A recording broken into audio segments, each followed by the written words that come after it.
Good thing you came here. Afraid your wife comes by herself, she's gonna make a spectacle of it. She has a tendency to do that. Have the police escort her off the car. Hey. Yeah. I'm usually the one that keeps things calm. I know, that's why I said it, because you're always cool, calm, and collected. No. Yeah, I see you,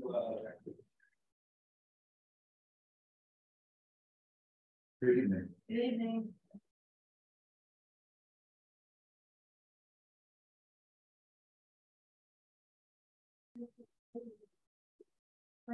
Yeah.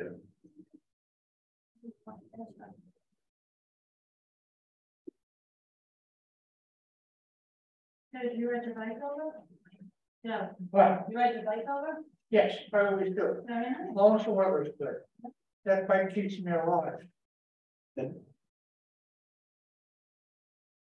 73, baby. Yeah.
Did you get a thing? I got an extra one. Oh, you know, Got it?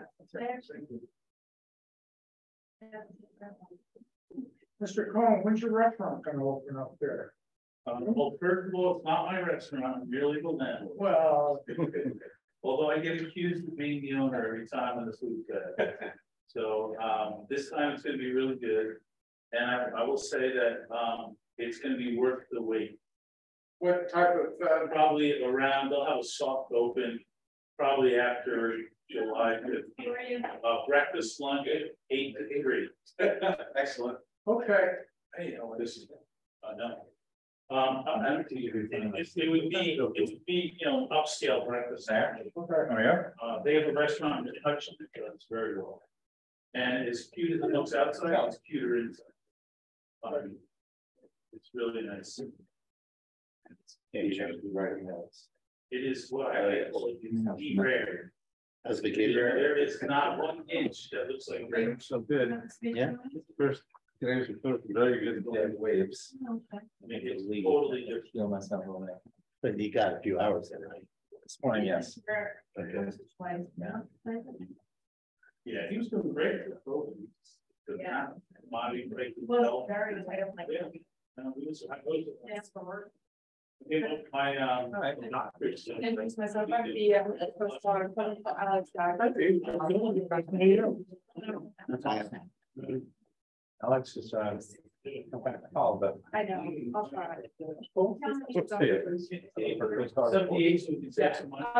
Yeah.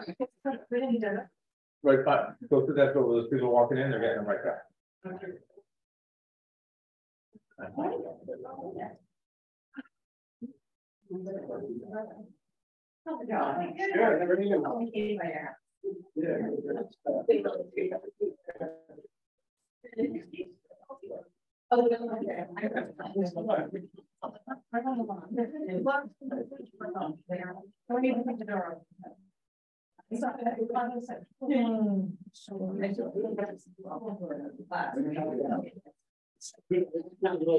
Black piece. Little sandwich.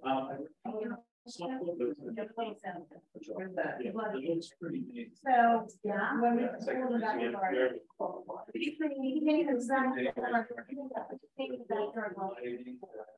And friends down when I was driving. It's like my friend really cool, isn't it? Oh, they definitely have.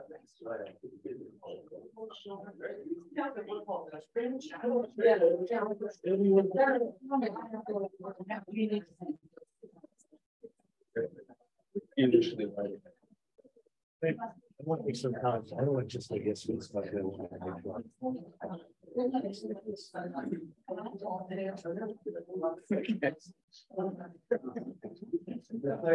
Yeah.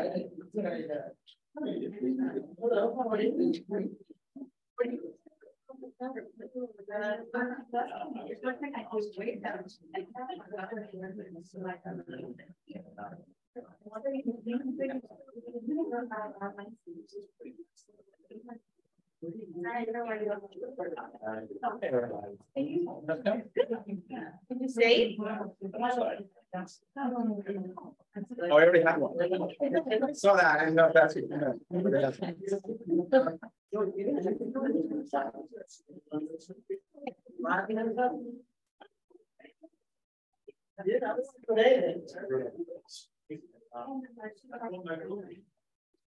On the other side. Now. There. Yes.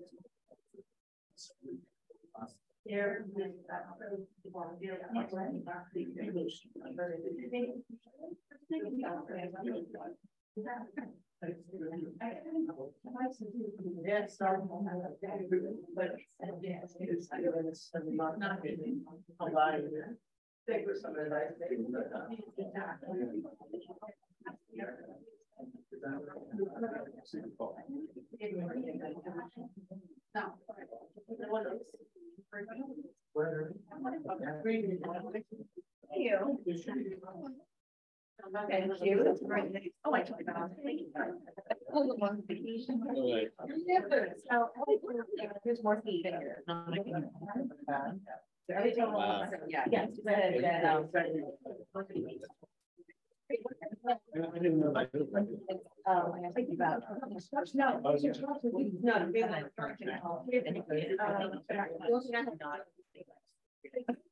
And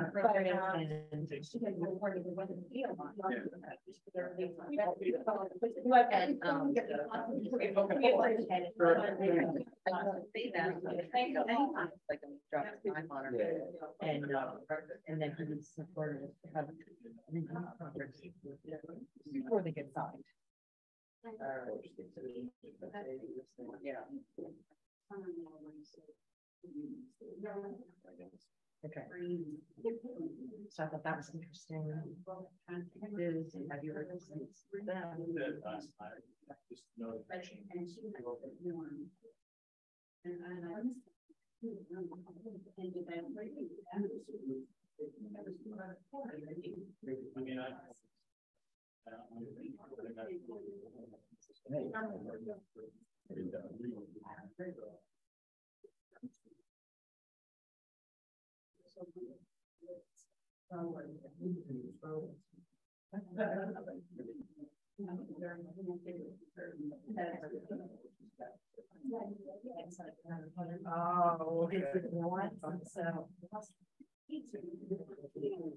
So like, do that, somebody,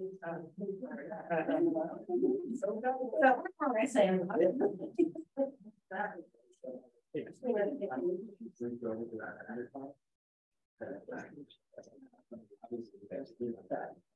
Good evening.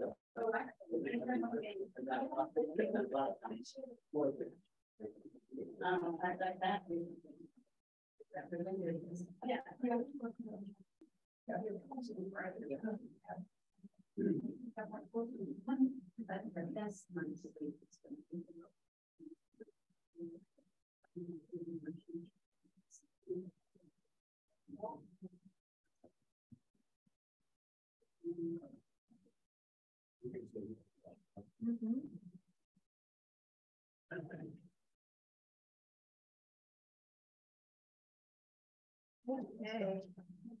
Yeah.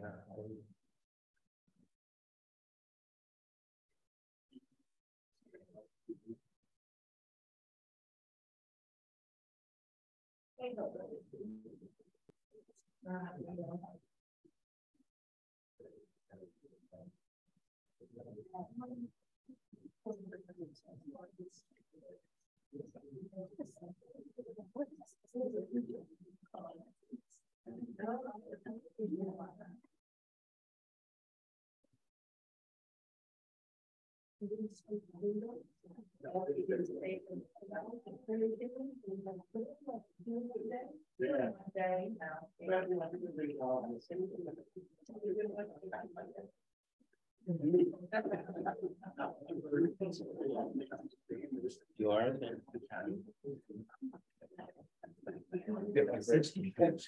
I don't like that. I mean,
okay, it's 6:30 when I get for just as I say that, Craig moves to okay, we're gonna get started. Pledge allegiance, please. Pledge allegiance to the flag of the United States of America and the republic for which it stands, one nation, under God, indivisible, with liberty and justice for all. I wish to announce that the 48-hour notice is required under the Open Public Meetings Act was emailed to the Asbury Park Press, the Co-Star, and the New Co-Star on December the 13th of 2022. That a copy has been placed on the bulletin board in the borough office and that a copy has been filed with the borough clerk. As a courtesy to the public, this meeting may be attended via Zoom. If for some reason the Zoom portion of this meeting fails or is disconnected, the in-person meeting will continue and action can and will be taken provided that there is a council quorum. Mr. Marco, not present at this time. Mr. Noble? Here. Mr. Gubitozzi? Here. Mr. Weber? Here. Mayor Fox? Here, Council President DeMarco will be here. She's in an appointment she's had for many, many months. And she just texted me, she will be here. But we'll get started nonetheless. Okay. Mr. Mayor, let Yeah. the record reflect that I'm gonna go leave the dais and sit in the audience. Thanks. Okay. Thank you, Councilman. So again, I'll start with our disagreements. We should have disagreements and we'll have disagreements, but we shouldn't be disagreeable. I ask everybody to check their tone, engage it. We're all neighbors, and I know rules of engagements are tough, sometimes ignored, sometimes stretched. Hopefully we continue to work on that. Welcome to our 13th meeting of the year. We're going to go out a little bit out of order today, and hopefully Council President DeMarco will be here, or I might motion to actually move back one agenda item. But we have a couple of workshop items, one on the parsonage for the Lorraine Avenue Church, and the second to talk about the noise ordinance. We've workshopped that a few times, but we wanted to just kind of summarize some points on that before we introduced, excuse me. This workshop discussion, the first item on the Lorraine Avenue parsonage. This is a discussion. It's an idea that's been percolating a little bit, and I wanted to have an open conversation with the council and see if we want to index through this or how we want to index through this. So really, it's looking for input and getting any questions out on the table. So the benefits that I see of maintaining the parsonage as a potential affordable house for homes is we can avoid the cost of demolition of the building, and we can provide an opportunity to engage Habitat for Humanity to manage the project and provide quality, affordable housing to potential buyers or renters. It provides somewhat of a legacy to the Methodist Church. I know it's not a direct legacy, but I think it's in the spirit of that building that we would try to move in that kind of a direction. The detriments, financially, we may not yield as much from the sale of all 4 prospective lots, because that would be one of those lots. But I think the offset is worth discussing. So a little bit of background. I spoke a couple of times to Assembly Jerry Scharfenberger, who is on the board of Habitat for Humanity. I've talked to him a couple of times, but as recently as a couple of weeks ago, I did meet briefly at just a phone meeting with the executive director of Habitat for Monmouth County. She was very excited about the prospect of this kind of a project. It fits directly with their criteria. She wants to tour the facility with her construction manager. She talked about some county home fund grants in Monmouth County. And she did say that everything that they do is COA compliant with the Committee for Affordable Housing. They work closely with them. They're actually involved, for those who haven't seen the article in the Asbury Park Press, I think it was yesterday or the day before, on the 1,000 units that they're building in Wall. They're actually involved in 17 of those builds. So, what they build is, it very much ties into a neighborhood or an area of a town. They don't make something that doesn't fit. They have a pretty good, it seems like, process. But that's about as much right now as I'm aware of relative to it. They provided us a brochure, actually. We made some copies if people want to look at those. So that's kind of just the frame. So I thought I'd turn it over to the other council folks to see if they had any comments, and then we can certainly open it up to the public. Would the Habitat for Humanity actually be rehabbing this home? Yes, Okay. that's what they do. Have they seen the condition of the house? No, they have not. They would tour it as quickly as next week. I know this house has not been lived in probably for 3 or 4 years, and it did have some water problems. What is the condition of the house now? The house right now, the water problems that they had on the outside, they had a pipe burst or something last, I think, November, December.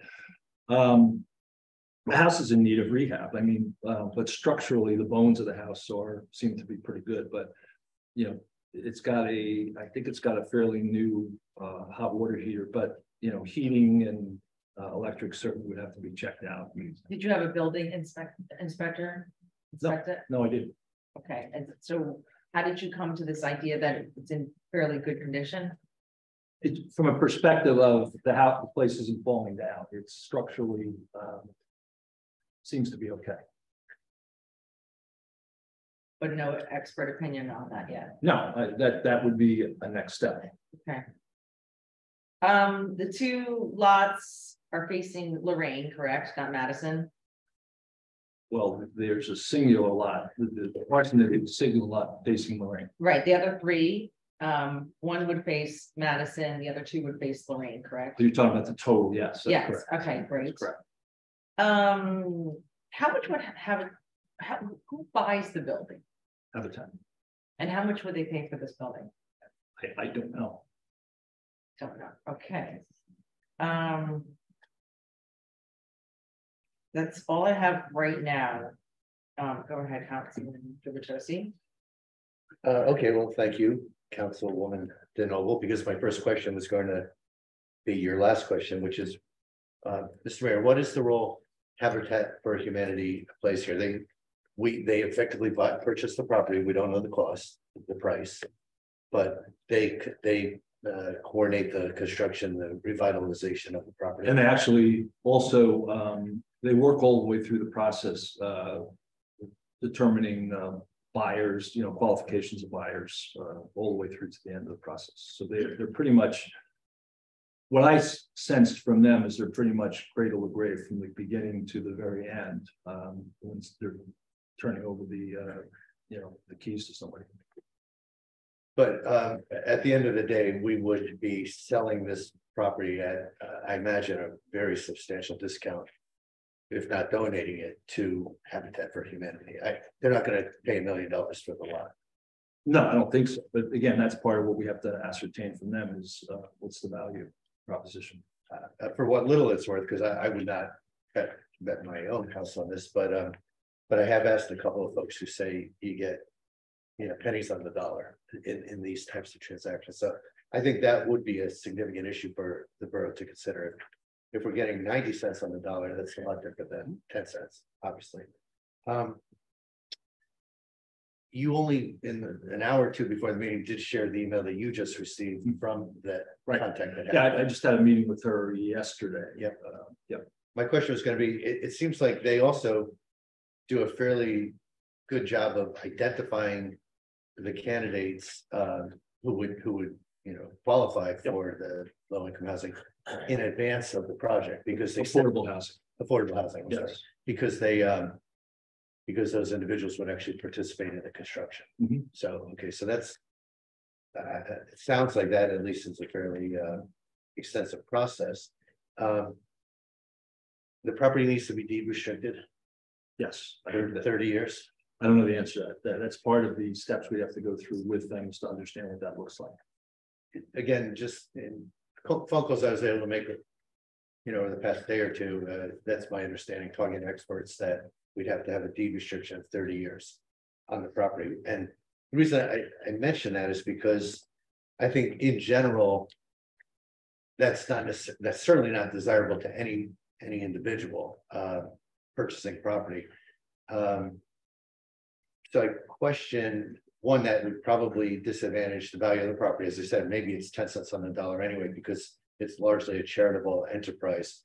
On the other hand, if we were selling the property with a deed restriction, but letting someone else come and not Habitat pay something closer to market, I guess the question is that we'll need to address, does that deed restriction in and of itself reduce the value of the property in terms of what the borough could otherwise? Well, one of the things that the executive director said is that they've had situations in the past where somebody would buy a house, and after a period of years, 5, 6, 7 years, they would actually move and upgrade, maybe their income picture changed, and they would maintain and bring in somebody else with those qualifications.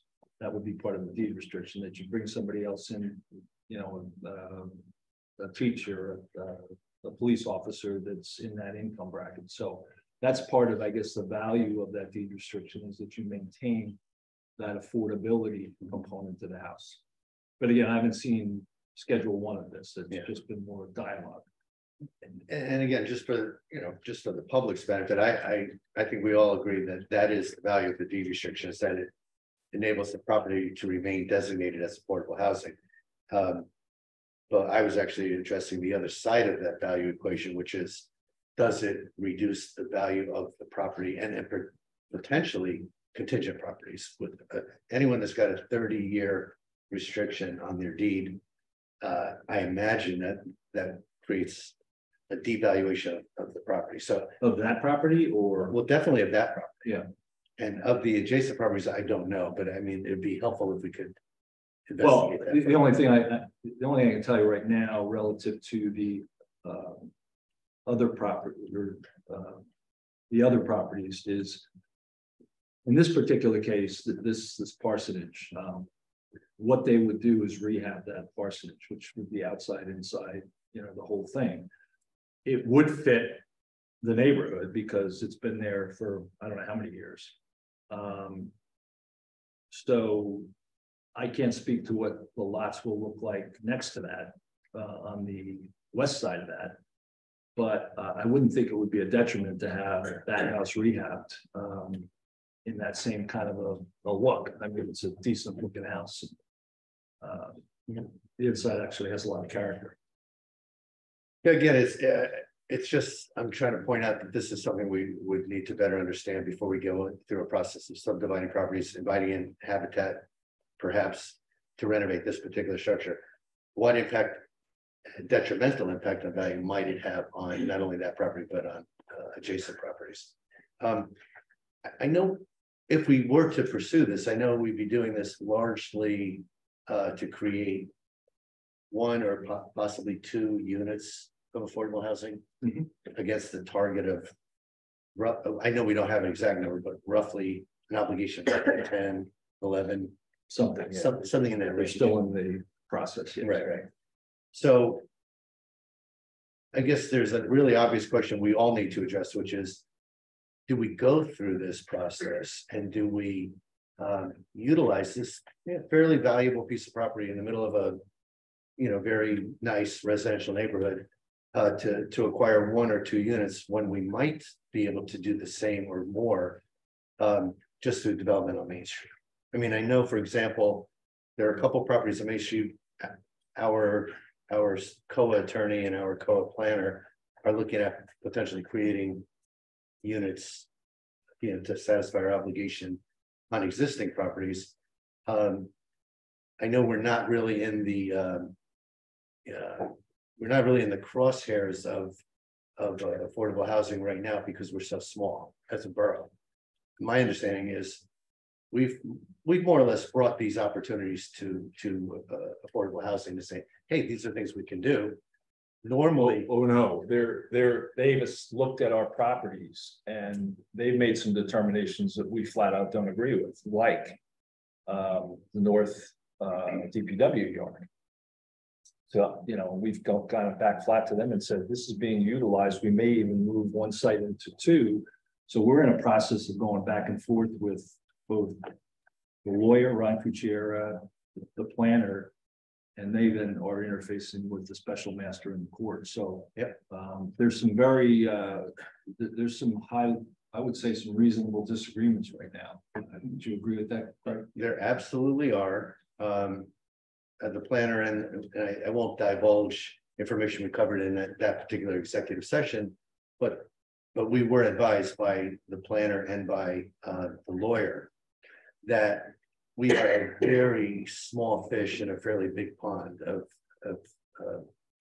affordable housing targets. And had we not brought our questions to them because we thought there might be some opportunities here, they probably wouldn't be looking at us, until they got finished with some much more significant challenges. So I'm not saying that's a good thing or a bad thing. I'm simply saying there may not be the urgency that we're assigning to this to move forward with this particular property to get one or two units against a goal of 10 or 12, when we could probably just as easily satisfy that and perhaps go exceed it just leveraging other development that is sure to take place along Main Street over the years. I don't know if right now, I don't know if that development's going to cover us, because we don't know what the number is, number one. Number two, there is some urgency, and that urgency is round 4 ends December 24th.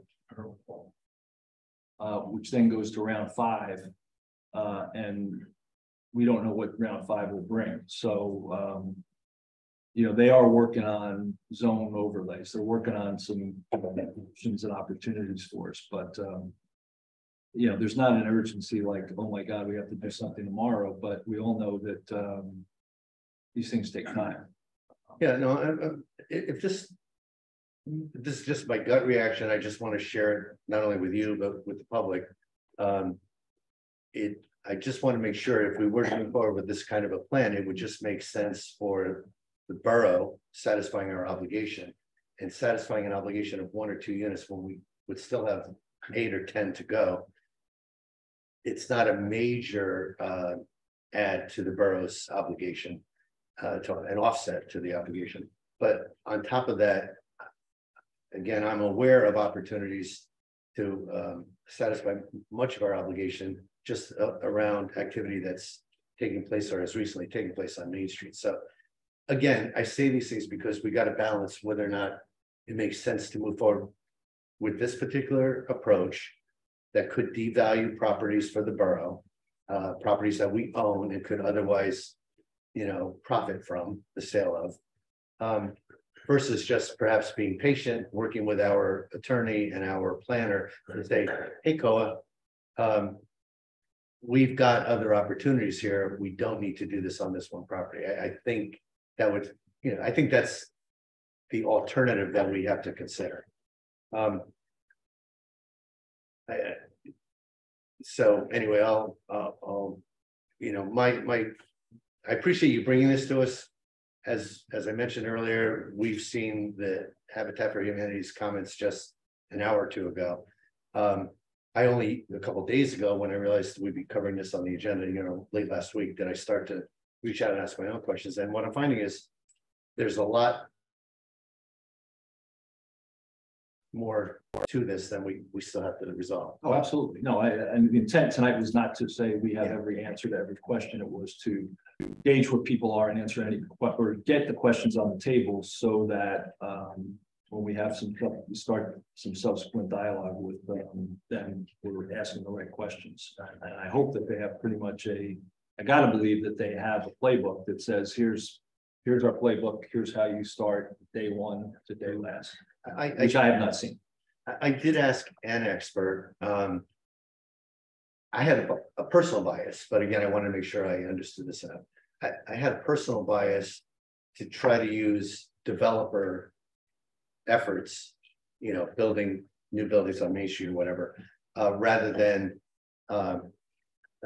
municipality owned property. I'd rather have somebody else's property used for this purpose than our own. And I was told that municipalities do both.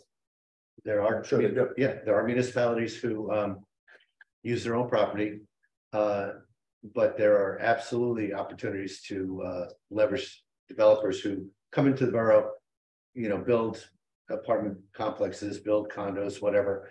And especially as we continue to solidify our fair housing agreements, you know, we would be in a really good position to get the obligation satisfied from new development that comes to town. So, and again, and the question of urgency has got to be resolved.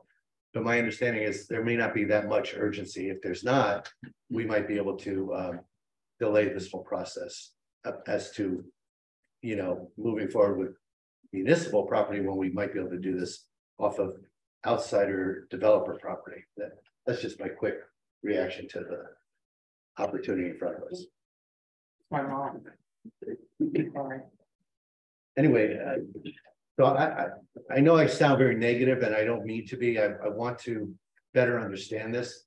But when you see an opportunity in front of you, you know, the first thing I tend to do is be critical. Okay, let me understand what the negatives could be to this positive.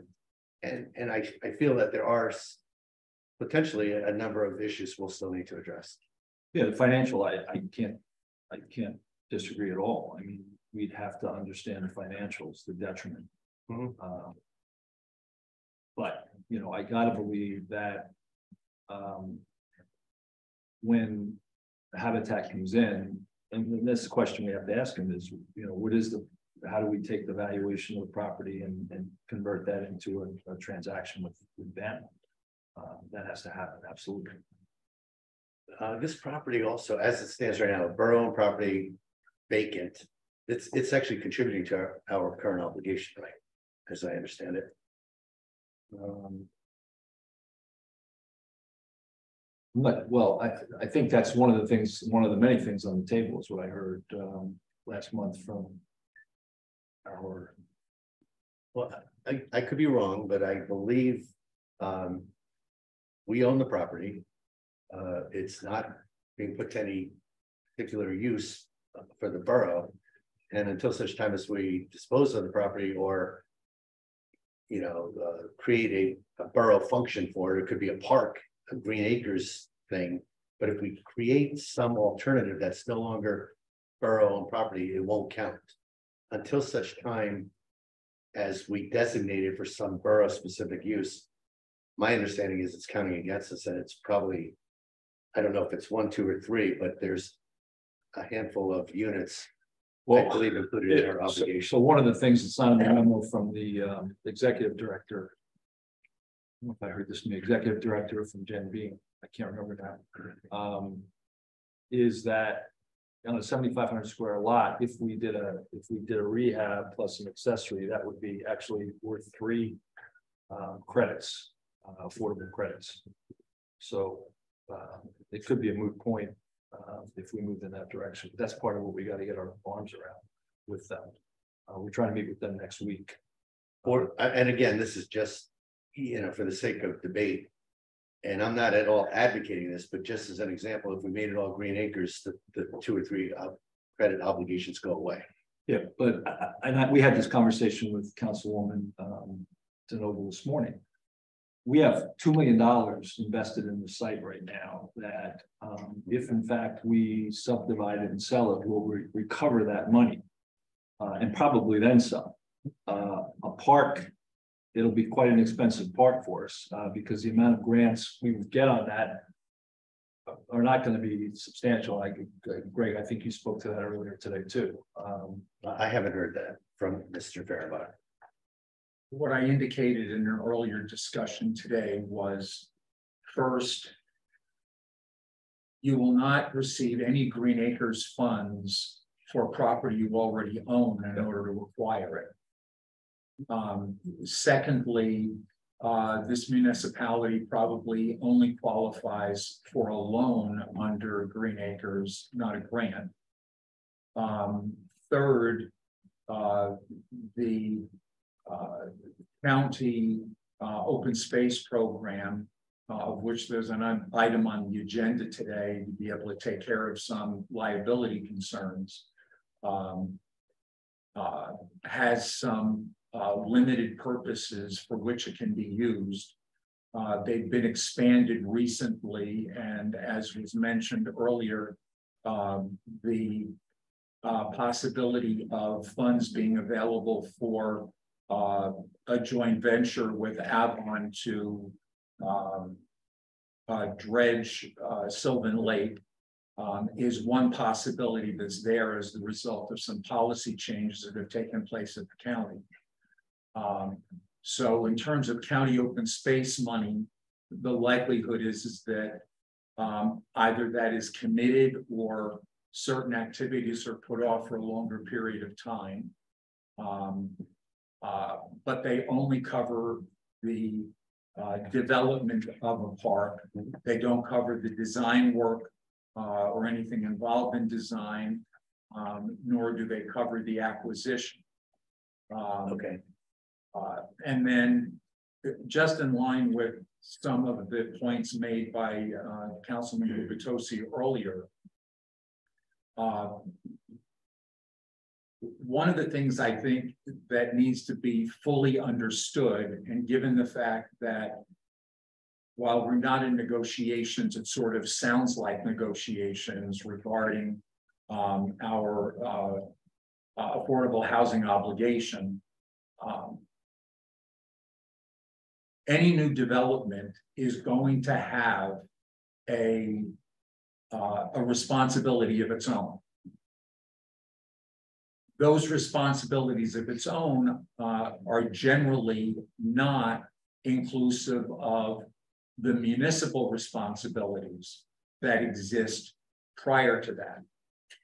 In order to be able to get the municipal responsibilities satisfied by a developer, that means the developer has to provide more affordable housing units than are required for that particular unit under whatever the rules are that have been set forth through the special master.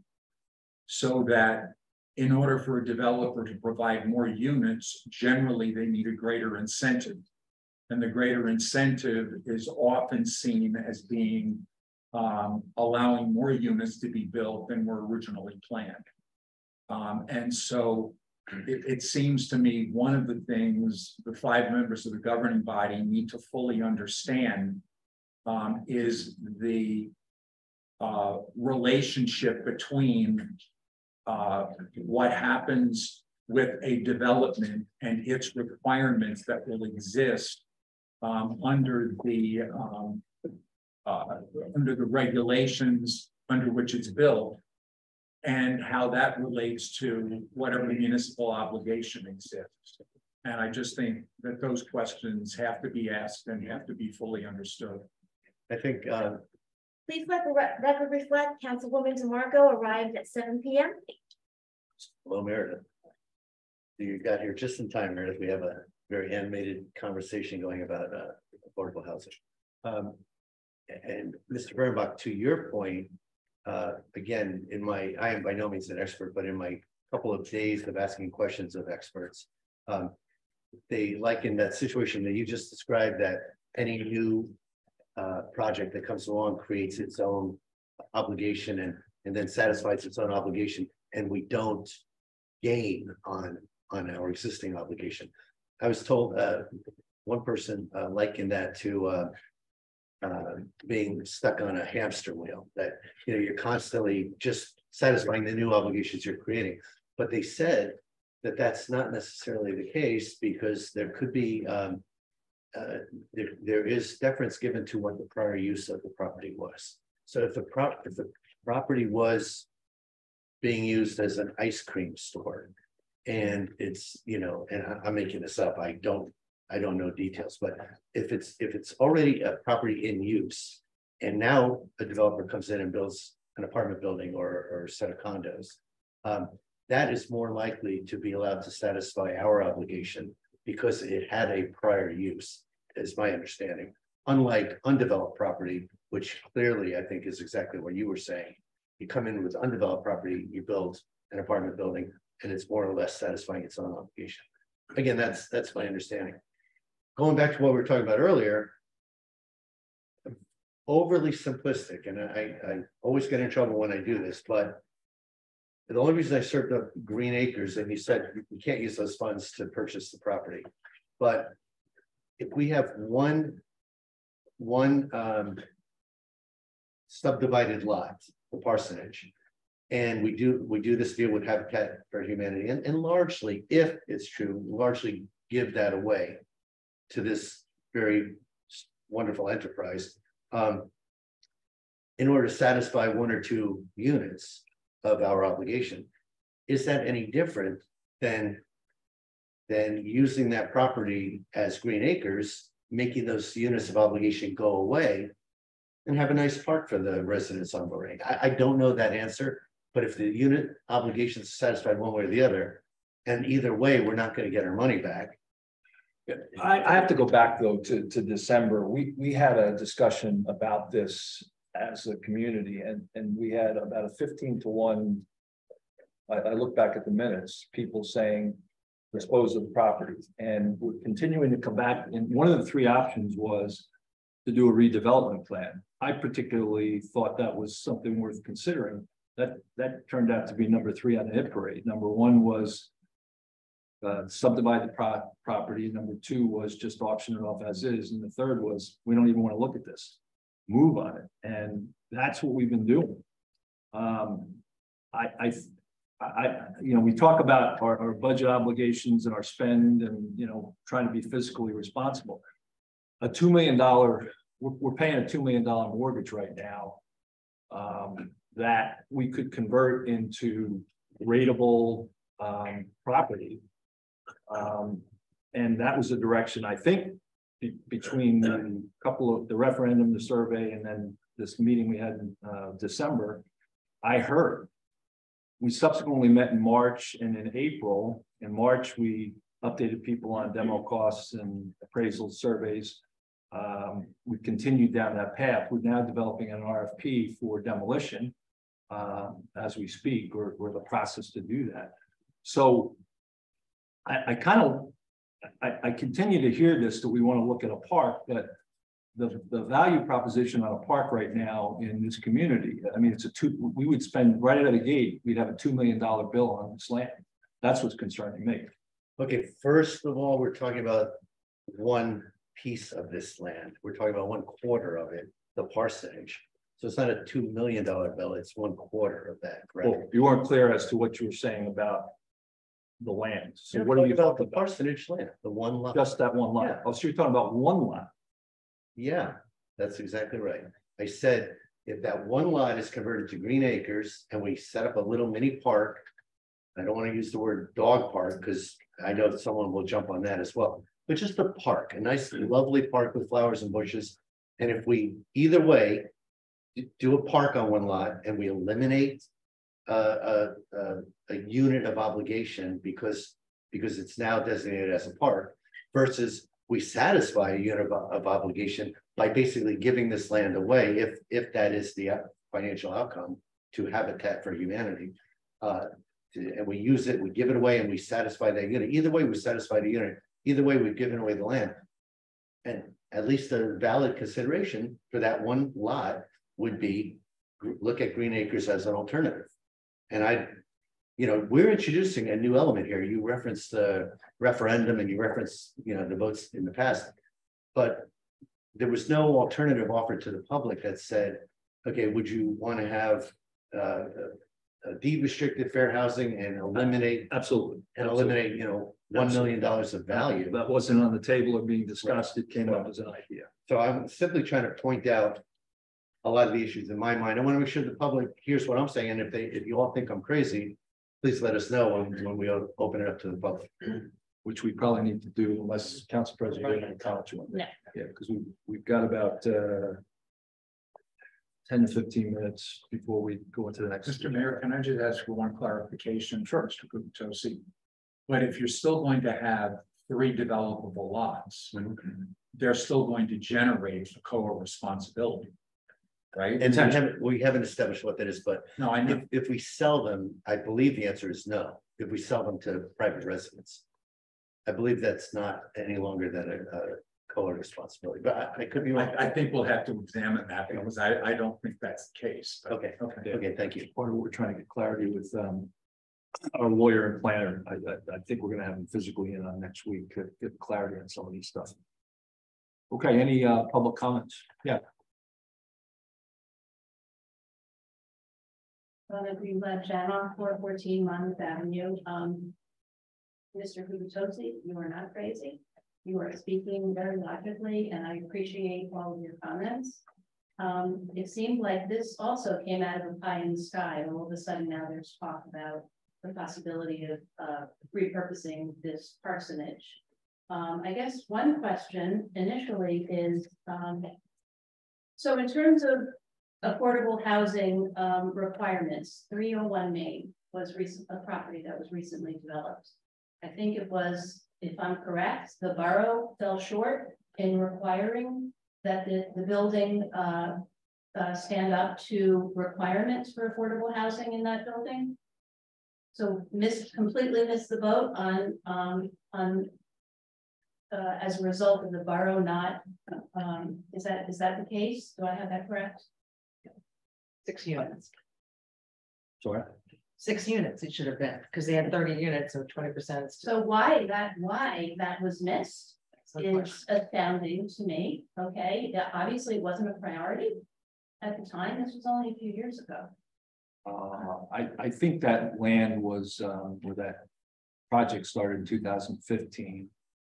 It was, But then it sat for a while. it sat, it was taken over by, the developer who finished the job. My understanding was sometime in 18 or 19, he came back with a marginal change, something about the road in the back or something. I believe that he's going to be on the hook, but that's part of what the lawyers are looking at right now. Okay, so that's one opportunity that appeared to have been a bit missed, it seems to me. And now there's also the Autotech property is going to be developed, because I don't know the status of it. But it's my understanding that there will be a multi-unit building that will be built, which will be. Well, that's the plan. That's the plan. Okay, which will be required to. I think 4 units, yeah. Accommodate units, okay. So I'm just wondering why the borough, when we're in, financial straits, which we are with the budget that we're possibly approving tonight with a significant increase.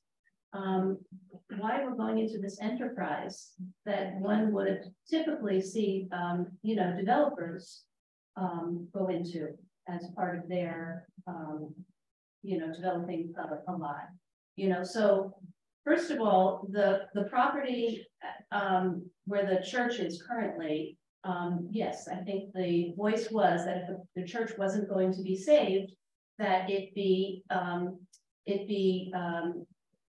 building be raised, that all of the assets that are part of the building be extracted and sold, which means that not only would we be demoing that building as well as presumably the parsonage, but we would also be hopefully selling some valuable assets and gaining, some income from that. That's part of the current church. And then basically, if we're not saving that church, looking to try and get, our best revenue on that property, which would be a subdivision of 4 lots and selling the 4 lots. So now we're looking to put on the borough the, what would typically be from the part of the developer. Well, we don't know that yet. We're just examining it an option. That's all we're doing. Okay, what is the zoning for that building currently? It's in the R1 zone. So it's a single family? Yes. So as it is now, it can't be a multi-unit building. We're not saying it's going to be a multi-building. It would be. Well, then to have like 2 renters in that space? No. It would be a single person in that, a single family in that So space. one single family, so wouldn't that only satisfy one? Yeah, but a question is, it's a 7,500 square foot lot. You could put an accessory behind it. You could. Oh, so then you would have a rental in the back, and not only that, but we would be selling it for a low dollar figure. We don't know any of that. Presumably, if we were to sell this lot to Habitat for Humanity, it would be at a depressed rate compared to the market value. I can't imagine that Habitat for Humanity would be able to pay market value in this real estate market. That's part of what we have to ascertain from them, but we haven't gotten to that. We haven't had that conversation with them at all. Yeah, I mean, and I think it's important for the public beyond this meeting, because there are, as we know, just I'm only using social media as an example. Whenever there are things that go on in Bradley Beach, there are people months later that say, why is this happening? Yeah. People have absolutely no idea about what goes on in this place. The community needs to know about this possible plan. Because this was not included when the questionnaire went out and when the referendum went out. And I think that the community, particularly the neighboring homes there, would be a bit concerned. And I'm all for supporting affordable housing. I think it's much more appropriate for it to be on Main Street if we're planning strategically. And I think, Habitat for Humanity owning a building would have probably minimal beautification. Minimal. Not according to that. They build and spec houses to whatever neighborhood they're in, and they do main streets, they do within neighborhoods, they pretty much do the gamut. Well, I'm skeptical about that because, you know. Just telling you what they told me. Okay, but, Yeah. but, you know, people are really into pride of ownership. And, you know, you walk past every house in Bradley Beach and people are really looking to really beautify their homes. And I would just suspect that maintenance and beautification would not be on par with the resident neighbors. I That's think speculative. it is absolutely speculative, but it's not out of, you know, out of the realm of reason either. So, you know, I just find bringing this up at the 11th hour a bit problematic. Well, I don't think we're at the 11th hour. We're in the process of moving through this. It's the 11th hour in terms of the discussion. You know, I would disagree with that. referendum. Yeah, I think we're, yeah, thank you. Yes. Thomas J. Cohen, 612 Third Avenue. I want to start off by saying, Mayor, that the church is not falling down and has a lot of architectural character. So I just want to establish that right up front. I didn't say the church was falling down. Oh, well, it's not falling down, but you made it out to be like it was a ridiculously horrible building, and now all of a sudden it's ridiculously horrible building. It can be saved, but the church can't be saved. But that's another issue. I only have 5 minutes, so it's going to be really quick. You didn't get a builder to look at this. This building is a century building with a red brick foundation. Now, I built houses all up and down the shore. Now, century houses we got to be concerned about, because to save money, builders back then said, I'm not going to the yard to buy mason sand. I got a beach right over there. I want to get free sand. Well, what happens in a red brick foundation is that the alkali in the sand reacts with the mason cement and it falls over time. I repaired multiple houses like this, jacked houses up and put them back down. Okay, so first of all, this has a red brick foundation, which needs substantial inspection. Does it really have footings? Because a lot of them don't have footings. So you're kind of jumping the gun on the benefits of the building. I don't think we're jumping the gun at all. We're at step one, and part of that would be to get an assessment of the building. Okay, I mean, if I can make a recommendation, you should really have an affordable housing committee. I would volunteer to be on it. Western Monmouth Habitat for Humanity is a wonderful organization. I've testified in their behalf before. They do excellent work. But is this the right location? Is this the right place? And is this right for the residents of Bradley Beach? Now, you just said that you have a $2 million mortgage. Is that it on this property? I said, basically, we've spent about $2 million. Okay, now we have to tear the building down. We don't have that number yet. So that could be another 300,000 to 400,000. Now, if we sell those lots for the assessment, for the number that is included in the appraisals, that's 2.4 million. And you don't make any money. So I'm a little puzzled how this is a financial benefit. The structure, the raising of the building was included in the appraisal. The net. It was included in, well, the appraisal analysis that was done included raising the building. The appraisal analysis established an $800,000 value per slot, did it not? Yes, but it also went through and said they took the gross, plus they took the elements of expense, marketing costs, cost to rate the demo, all those costs were built into the analysis. Okay, well, I'd like to see that analysis. It's public record. Okay, great. And I can just open that. I don't even think you have to Mr. open Cohen, that. I think you're both right. 800,000 was the kind of bust out retail that we might market these things for, but the mayor is also correct that they shared a number with us net of the cost of demolition. And it was like 650,000 a lot. So there's a couple numbers. But we're still not covering the number. So anyway, we have a vacant land adjustment, and you know what? Now that this has been mucked around so badly by your administration there and that of Mayor Engelstad, because we had the belief that we were going to get a community center, and then this all got lifted from us. So the best thing would have been for we not buy the building in the first place. We have this information now because the builder who was going to buy it would not have had this affordable housing obligation. We wouldn't be dealing with it right now. Okay, and I just have I appreciate Councilman Gutosi's comments about this should be builder funded, not taxpayer funded. We need those units at 301.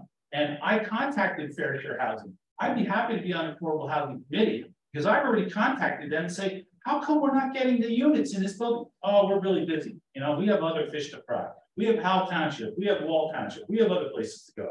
Now, all of a sudden, who contacted them? I contacted them in 2017 and had the email backups because of it. I was livid that Bradley Beach did not get those units in that building, and they should have gotten them. I was at the planning board meetings. I actually went to the extension meetings, and again, asked for the units at Autotech. So mismanagement, misadministration are the reason why we don't have the credits. Now, Mr. Fernback, if we're going to go into round 4, we have to show the reasonable development potential of our town. We don't have to supply the units. We show reasonable zoning so builder's remedy doesn't apply. So that can happen now in round 5. And I'll be happy to be on a committee to help that happen. But these units should not really be in the middle of a residential zone. Affordable housing prefers that they're near mass transit, which would be a Main Street location is the ideal location for these units. Bus transportation and train transportation. So thank you very much. I have a lot more, but I'll come back at the end. Thank you, Mayor. Anybody else? Yes.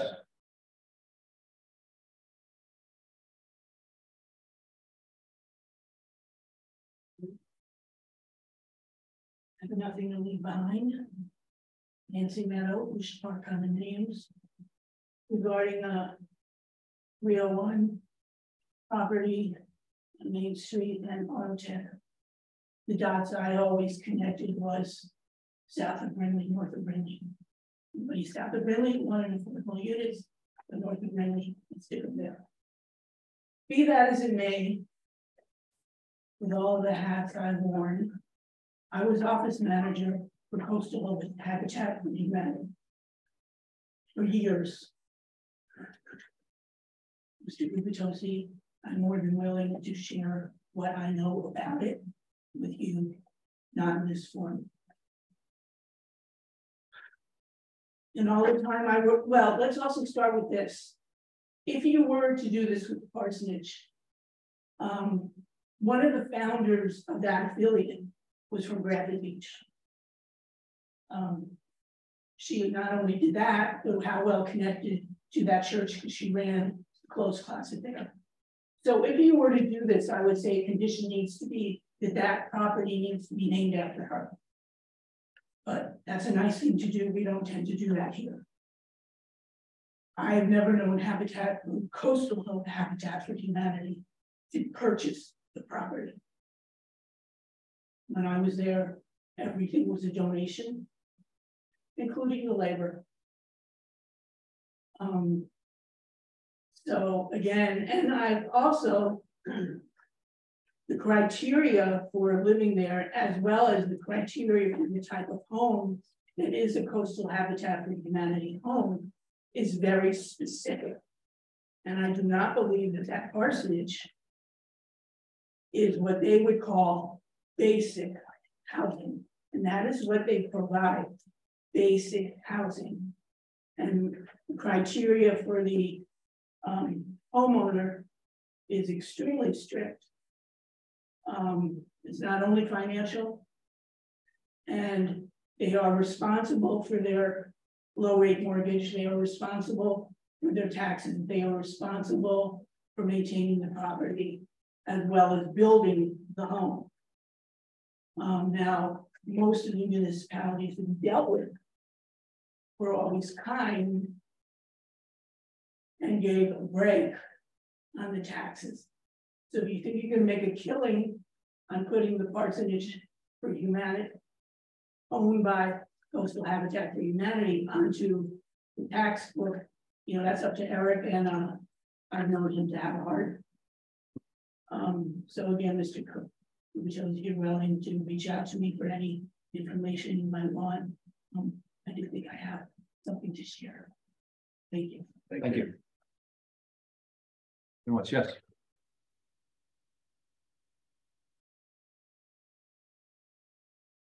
Linda Duffy, 312 Brindley Avenue. I have a few comments, but the first one is that lot is more expensive than a lot that faces Faxon. Number one, that is the cheaper lot in my opinion. That's my opinion. it's probably true. And I was gonna say that, okay, the other thing is, I was reviewing the county's website for affordable housing and every town's obligation. There are so many towns that aren't listed. Why? Spring Lake, Rumson, Deal. How do they get out of it? I think you can buy out of it from what I hear. So maybe if we sold port, I don't even know how much that cost because I couldn't find any information on it. But I think maybe that might be an alternative for us because there is a way that you can buy yourself out of your obligation. I think it was important. I do have a comment for you, Linda. I did contact Spring Lake, in fact, this week, and I spoke with the business administrator. And what they do is when a new house gets built, the developer has to contribute towards their affordable housing fund. Oh, there you go. And when How much would that be, do you think? it was enough to build 6 units along the railroad tracks, 6 units of what? affordable housing units. I know, but what is the cost of a unit? You know, I don't know what that is. Oh, I don't know how much the building Duplexes, cost. Townhouses. It was So- six apartments. Okay, so 6 apartments. I don't know how much it was to build it, 6 units, but I think maybe $1 million. They had enough in the fund to cover that building. Oh, so that's good. So it was not on the back of the taxpayers. It was the developers who paid for that. Oh, that's great. Thank you, Mrs. Snow. You're welcome. Other questions? We will. We have one person on Zoom, Kristen Okay. Mahoney. Yeah, let's take that. Good evening, Mr. Mahoney. We are running late. Hi, thanks. I think the Habitat for Humanity, Kristen Mahoney, 200 Lorraine Avenue. Thank you.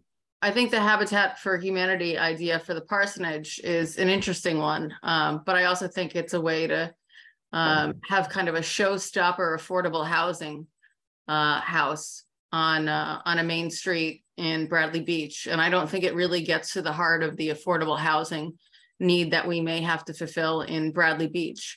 I think a much better way to address the problem is to hold developers to their obligation that they have to build affordable housing in our town. Thank you for looking at me, Mr. Mayor. To build affordable housing in our town when they develop here. I think developing our town is a privilege, and developers make a lot of money when they go ahead and do that. I think it's really unfortunate that the Giamano site or 301 Main Street didn't uphold their obligation to build the affordable housing that they needed. And I think that, we really need to make sure that Autotech or any other housing development on Main Street upholds their end of the bargain to have affordable housing. And I don't think the way to get affordable housing is to, rebuild the parsonage using Habitat for Humanity. I think it would look good on paper and look good for the town, but I don't think it's really going to fit the need when we can do it in a much better way. Okay, thank you. Okay, let's move to the next. Oh, I couldn't see it. Sorry. Yes, Mr. Nishampkin. There it is. Thank you, Paul Nishampkin, 411.5 Lorraine. I'm going to repeat what I said at the last council meeting, and that is that the process is just completely broken here. It was decided in January that we would have a workshop to deal with all the alternatives. It was never decided to demolish the building. You seem to hint that because of the survey and the referendum, a decision was set to demolish the building. That's not true. The December meeting also did not consider all the options at all. That's why it was promised that there would be a workshop, and this was promised in January. It's never happened. We really need to get feedback from the residents of Bradley Beach as to what they might want to do. There are all sorts of alternates besides Habitat for Humanity for the parsonage, let alone the whole church, and they should be discussed.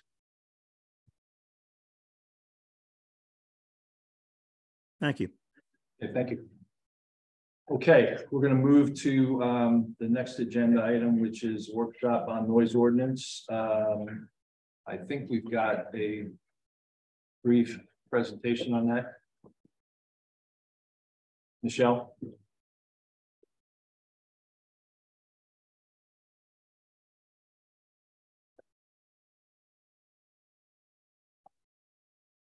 Put it in the presentation mode, please. I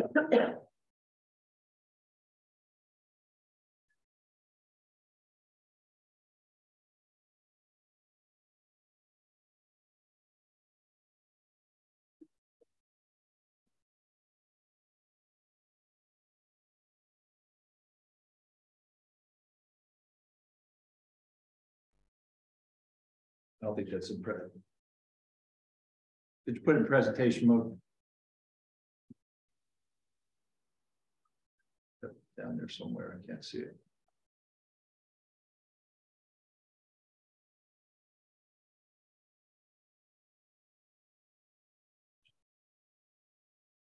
Christina, you know what presentation mode is, right? She back. Yeah. She's just missing the icon. It comes in a PDF. There's a couple lines that you can't see.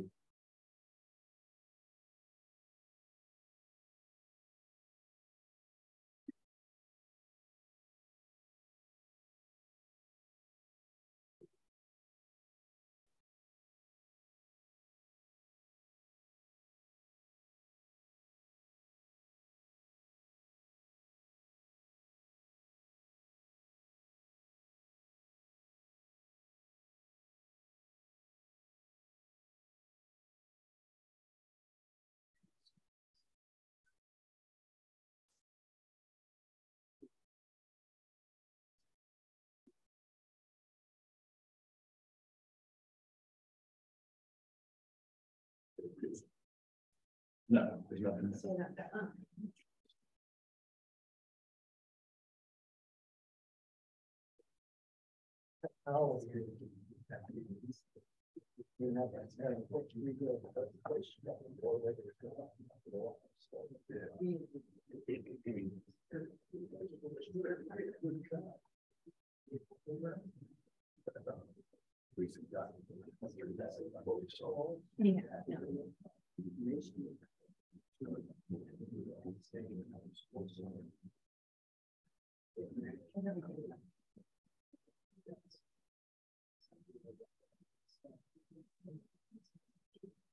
Okay.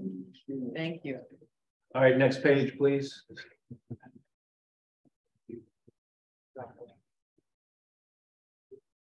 This is Councilman Gubitosi or Councilman Weber, who's gonna walk through this. Okay, sure. So we want to provide a quick summary, just for the record. We started out, this is our third workshop, by the way. We started out focusing primarily on construction noise and very specifically, construction noise is already prohibited on Sundays and holidays, but we wanted to add Saturdays. So that seemed simple enough. And we can turn the slide. That seems simple enough, but oh great, and I'll need my magnifying glass here. But when we got to that first workshop, a lot of residents raised a lot of really legitimate questions about definitions of commercial versus private and so forth. So who makes the noise? Contractors cannot, but can private individuals who want to cut their grass make noise? And so there were questions raised. I guess in that first workshop on May 10th, we're really just focused on Memorial Day to, as I mentioned, in the summer, October 1st, eliminating construction. So in the subsequent workshop, May 24th, we had discussion which identified a lot of the challenges that I was just referencing. And what we said was, okay, we were looking at one paragraph out of 17, to give or take. And there was enough feedback from the public that we said, okay, we got to take a step back. We got to look at the whole ordinance. And one of the reasons that's a little challenging for all of us is we initially hoped to get this thing done early in the summer so that whatever rules we made around managing noise we could all benefit from for the rest of the summer. On June 14th, the public raised some additional concerns. And an example that is listed here, should the ordinance distinguish between commercial and private noise? The most simple example is people were saying, well, we've got to eliminate contractors coming in, not just construction, but coming in and cutting the grass. But some people said, but it should be okay for the private resident to cut the grass. Other people said, noise is noise. And Michelle, if we could turn the slide, go to the next slide. And others said, noise is noise, and it doesn't matter who's pushing the lawnmower. In fact, some people went as far as to say commercial contractors are in and out faster. They cut the grass, they whack the weeds, they blow the leaves faster than my neighbor. So there was this pull and tug that we went through. What we've incorporated into this version of the ordinance is that noise is noise. If we're saying it's restricted for some period of time, that applies to personal individuals, residents, as well as contractors, professional contractors. And one point of contention, I personally, and I think Councilman Weber and Councilwoman DeNovo and Meredith, you and I just had a chance to connect on this, but I know that a number of us have talked to residents, multiple residents, some of them multiple times. And one of the key issues was power tools. We got beyond construction, but power tools, where we get into lawn mowing, leaf blowing, other types of power tools, they have been available to be used all year long, 8 a.m. to 6 p.m. And then there was debate, should they also be restricted in the summer? Should they be not allowed on weekends, Saturday or Sundays? And I think universally, there might have been one or two individuals who said, yeah, restricted. But for the most part, people said, people have got to be allowed to cut their grass, blow their leaves all week long. So we did not restrict it for the summers. We did not restrict for days, like a Saturday only or a Sunday only. What we did do was we shrunk the amount of time a little bit. Instead of during the week, Monday through Friday, where it's 8 a.m. to 6 p.m., this version of the ordinance that we're talking about tonight moved us on Saturdays and Sundays only from 10 a.m. to 5 p.m. So it shrunk the window that was 8 to 6 to 10 to 5. That, after multitudes of conversations, that's where we've come out now, is trying to find a balance for people who need to work on their lawns in the summer, all year long for that matter, but on the weekends. The argument was, hey, at least the people sleep in a little bit or enjoy their morning coffee, let them get to dinner a little bit earlier, but still give the average resident a good window of 7 hours to get their lawn work done. Michelle, next slide. So as I mentioned, a lot of negotiation, just discussion with a lot of residents. For the most part, those individuals who were actively participating in these discussions seemed pretty comfortable with where we've ended up. Not everyone's thrilled, but I think everyone felt where we've ended up is a good compromise. We still want to move as quickly as we can so we get some benefit out of this summer. And hopefully everyone, even if you're sitting out there or you're on Zoom and you still have frustrations with what we're doing today, understand that it's a first pass, it's our best pass. It's taken us 3 shots to get here. But if there's something we missed, we'll still have an opportunity to revisit it in the future. I think that's it for the presentation, Mr. Mayor. Okay. Any discussion then amongst the council? The only thing I'd add is that just covered the highlights of what people came to us and said, I have an issue, I have a problem. I see some of those individuals, I won't look at them directly, but I see some of them sitting around the audience tonight. So hopefully folks feel like this is a pretty good representation. There were a lot of other changes. For example, we have a similar restriction, construction, similar restriction in commercial tree removal. So there are other changes, but for the most part, even though it's taken us a while, I think we've significantly updated our ordinance. We had some really antiquated references to controlling the use of steam engines, as an example. So we've updated the ordinance, and we've really done, I think, a fairly comprehensive job getting us through a lot of different paragraphs, and hopefully better serving the Bradley Beach community overall. Excellent. Thank you for your work, and thank you, Councilman Weber, for all your hard work on this. Well done. Okay, we'll open up to the public. Yes.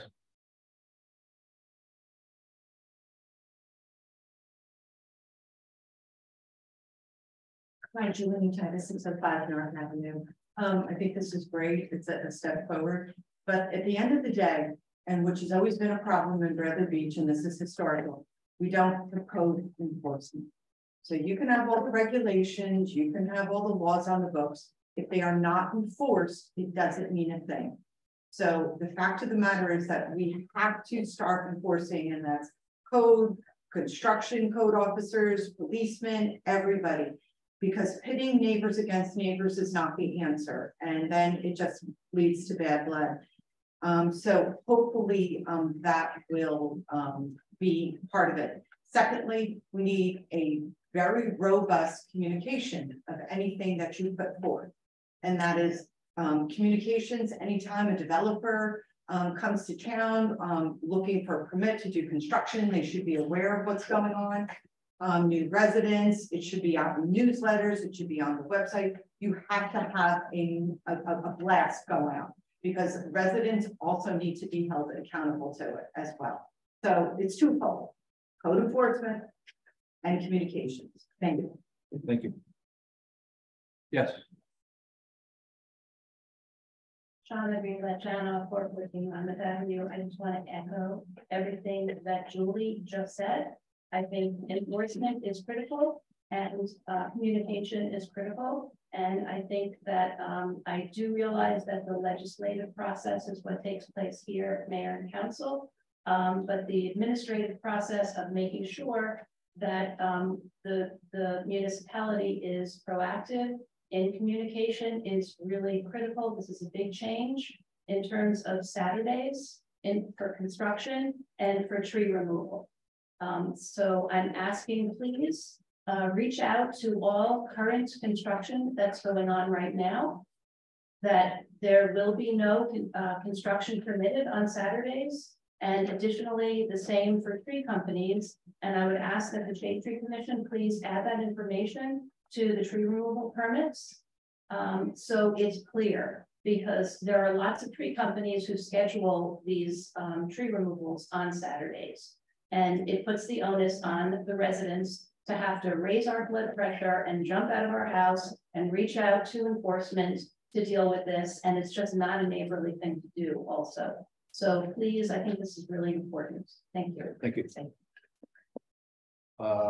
We have two people on Zoom. Don Greenberg. Hi, how you doing? Don Greenberg, 302 Park Place Ave. Question, do we have a rule that landscapers and contractors have to register with the town?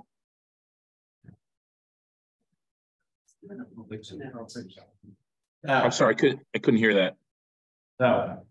No. Okay. So I spent half my time here in browsing and half my time in Princeton. They have a rule that any landscapers need to register, contractors need to register. And was any discussion given? So I think that would be a good idea. That way the communication is better because we know who's working in town. Was any discussion given to banning leaf blowers certain times of the year, gas-powered leaf blowers? Was any discussion given to having certain periods where only electric leaf blowers could be used? Because they're one of the noisiest and most polluting things that commercial entities use. So was there any discussion of that? Yes. Whether it be in council, you know, in this venue, Mr. Greenberg, or a lot of one-on-one conversations with residents, we categorize leaf blowers with broader power tools. I understand there are different levels of decibels for different power tools, but whether it was a leaf blower or a power washer or you know, chainsaw, we categorize all these things as power tools, and we did restrict the hours, as I mentioned in that overview, 8 a.m. to 6 p.m. Monday through Friday, and 10 a.m. to 5 p.m. Saturdays and Sundays all year long. Okay. But there was an appetite to further restrict that.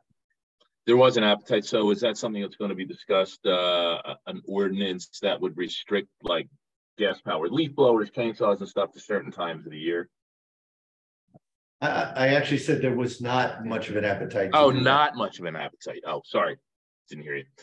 Might be something to be discussed. They've done it in Princeton, and it seems to be working well. There was a really good outreach to the landscapers and actually a fund set up to help them convert some of their gas-powered tools to electric tools. I think that's something the council should take up in the future once this ordinance gets passed. That's all I have. Thank you. Thank you. Next, we have Krista Mahoney. Hi, yeah, Kristen Mahoney, 200 Lorraine. I'd like to reiterate what other people have said regarding enforcement. You know, there needs to be more work done towards enforcement. I live across the street from 201 Lorraine, the tallest building in Bradley Beach at, I believe, 5 or 6 stories. And they've been remodeling their building for a while. I believe they're done now, but they did work on both Thanksgiving and Christmas. And I gave them till about 2 o'clock in the afternoon on Thanksgiving to stop working, and they hadn't stopped working. So I called the police to see if they would stop. And, you know, the first thing the police said is, we got a complaint. And, you know, the police were going up and down the block all day. The thing shouldn't be, we got a complaint. It should be, you can't be working on Thanksgiving. You know, they're outside there with a pneumatic gun and a scaffolding making noise on Thanksgiving all day and doing the same thing on Christmas. So I think the enforcement is, you know, really important for these commercial construction guys, you know. So again, as people said, it's not pitting neighbor against neighbor, and it becomes a big deal. You know, if they see something, they have to say something. It's not that someone complained, it's that you really can't be out there doing it. You know, you just can't have construction, especially on Thanksgiving and Christmas and other holidays that are important. And that's what I have to say. Thank you very much. I'm glad that we are changing this ordinance. Well done, everybody. Thank you. Thank you. Okay. We have one more person. Oh, yes. Robin D. Police, 111 Park Place Avenue. Real quick, I just wanted to say thank you for the effort of everybody on the council. Meredith, I don't know you, I haven't talked to you, but I did get a chance to talk to everybody else at Larry. Thank you so much. Thank you. Okay, we will now move to the next agenda item.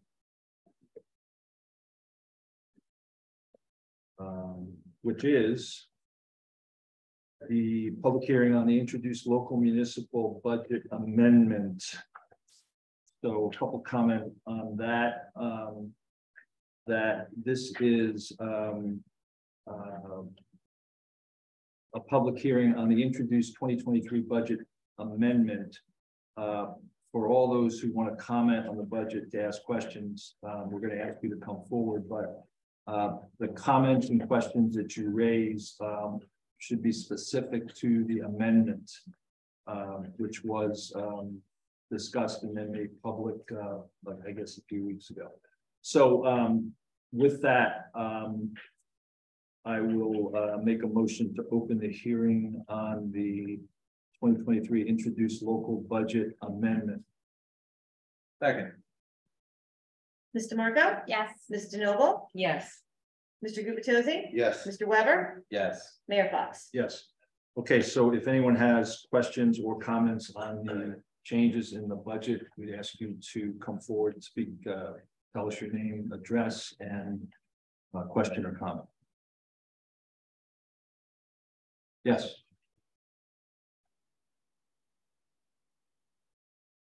Thomas J. Cohen, 612 3rd Avenue. Mr. Fernbeck, I just wanted to reconfirm, is the new police car still in here for $55,000? That is not part of the amendment, and this hearing can only be on the amendment. Oh, on the amendment. Okay, Yes. and is the budget increase 11.6 as was proposed last time? Yes, it is as was described last. And as you and I spoke last time, we added $114,700 in new ratables. So really that brings the increase to 13.1, does it not? No, it does not. It does not. No, and the reason it does not is because the base is now higher than it was last year. So you do not include it based on last year, you base it on the new base for this year. New base for this year. Like you're getting 114,000 more than you were last year. No? We are receiving 114,000 and change more than was received last year on last year's tax rate. Okay, On this year's tax rate, you don't use that as part of the calculation as to what the overall percentage increase is. I realize that you don't use it, but you know, the public uses Not if you want to be accurate. it. No, so pretty accurate. Now, my next question is what is the new rate going to be? What is the new proposed rate? I asked the finance officer to supply that, and I don't have that. So we're having a meeting where we can ask questions, but we don't have it. You're having the information that I'm able to supply, which is on the amendment. And okay, and that's all the state statute said that you have to give. Is that correct? I will say that as soon as I understand what the rate will be, which will be determined by the county tax board, I will supply that. Okay, so even the council does not know what it's. Until the county Yeah. tax board calculates it, nobody really knows what the number's going to be. Great, thank you very much. Thank you. Any other questions? I don't see any hands. So, thank you, anybody who asked a question. There were a few questions. I'll make a motion to close the hearing. I'll second. Mr. Marco? Yes. Mr. Noble? I just have a couple comments quickly. Okay, so, Well, we're just close. This is a We're motion to close. closing it right oh, now. I'm sorry, that's okay. Okay, yes. Mr. Gubatose? Yes. Mr. Weber? Yes. Mayor Fox? Yes. Okay. Okay, then I want to make a roll call vote on resolution 2023-190. I'll read the resolution. Whereas the budget of calendar year 2023 was approved for introduction by the governing body of Borough Bradley Beach on Wednesday, May 10th, 2023, pursuant to resolution 2023-137. Be it further resolved that the summary of the said budget was published in Asbury Park Press on May 16th, 2023. Be it further resolved that the budget amended summary pursuant to resolution 2023-177 was published in the new coaster on June 22nd, 2023. Now therefore be it resolved, the governing body of the Borough of Bradley Beach do hereby adopt the amended budget for 2023. So that is the resolution. So. You have a second? Second. Mr. Marco? I also have comments, so I just want to say that I am, and as a community, we should be concerned about the fiscal integrity of our government. No one's happy with an over 11% increase in property tax levy, including myself. The 2023 appropriations are slightly less than last year. That's due to some fine tuning, which reflects some actual costs, loss of 2022 non-recurring revenues, and then also some reductions in capital outlay and capital fund contributions. But quite frankly, last year's borough's budget included too many non-recurring revenues without anticipating the needs of future years. I want to maintain a level of service to residents and taxpayers. And in order to be able to continue these services, we have to raise taxes in 2023. But we need to get to a place where taxes are controlled and stabilized year after year. We need to make a rigorous and diligent attempts to control expenditures. We need to start the budget process early, including department narratives that justify and explain proposed budgets. And then once we know our lapsed reserves, our added and omitted assessments, contractual obligations, and revenues collected beyond what's anticipated, we'll have a better idea of what we need to look at any further increases into 2024. But we don't have that information yet, and we don't have to take that jump all at once. But we must try all other options to keep the borough affordable for our residents. So while I am not pleased with how the end result, I am voting yes. Mr. Noble? Okay, thank you, Erica.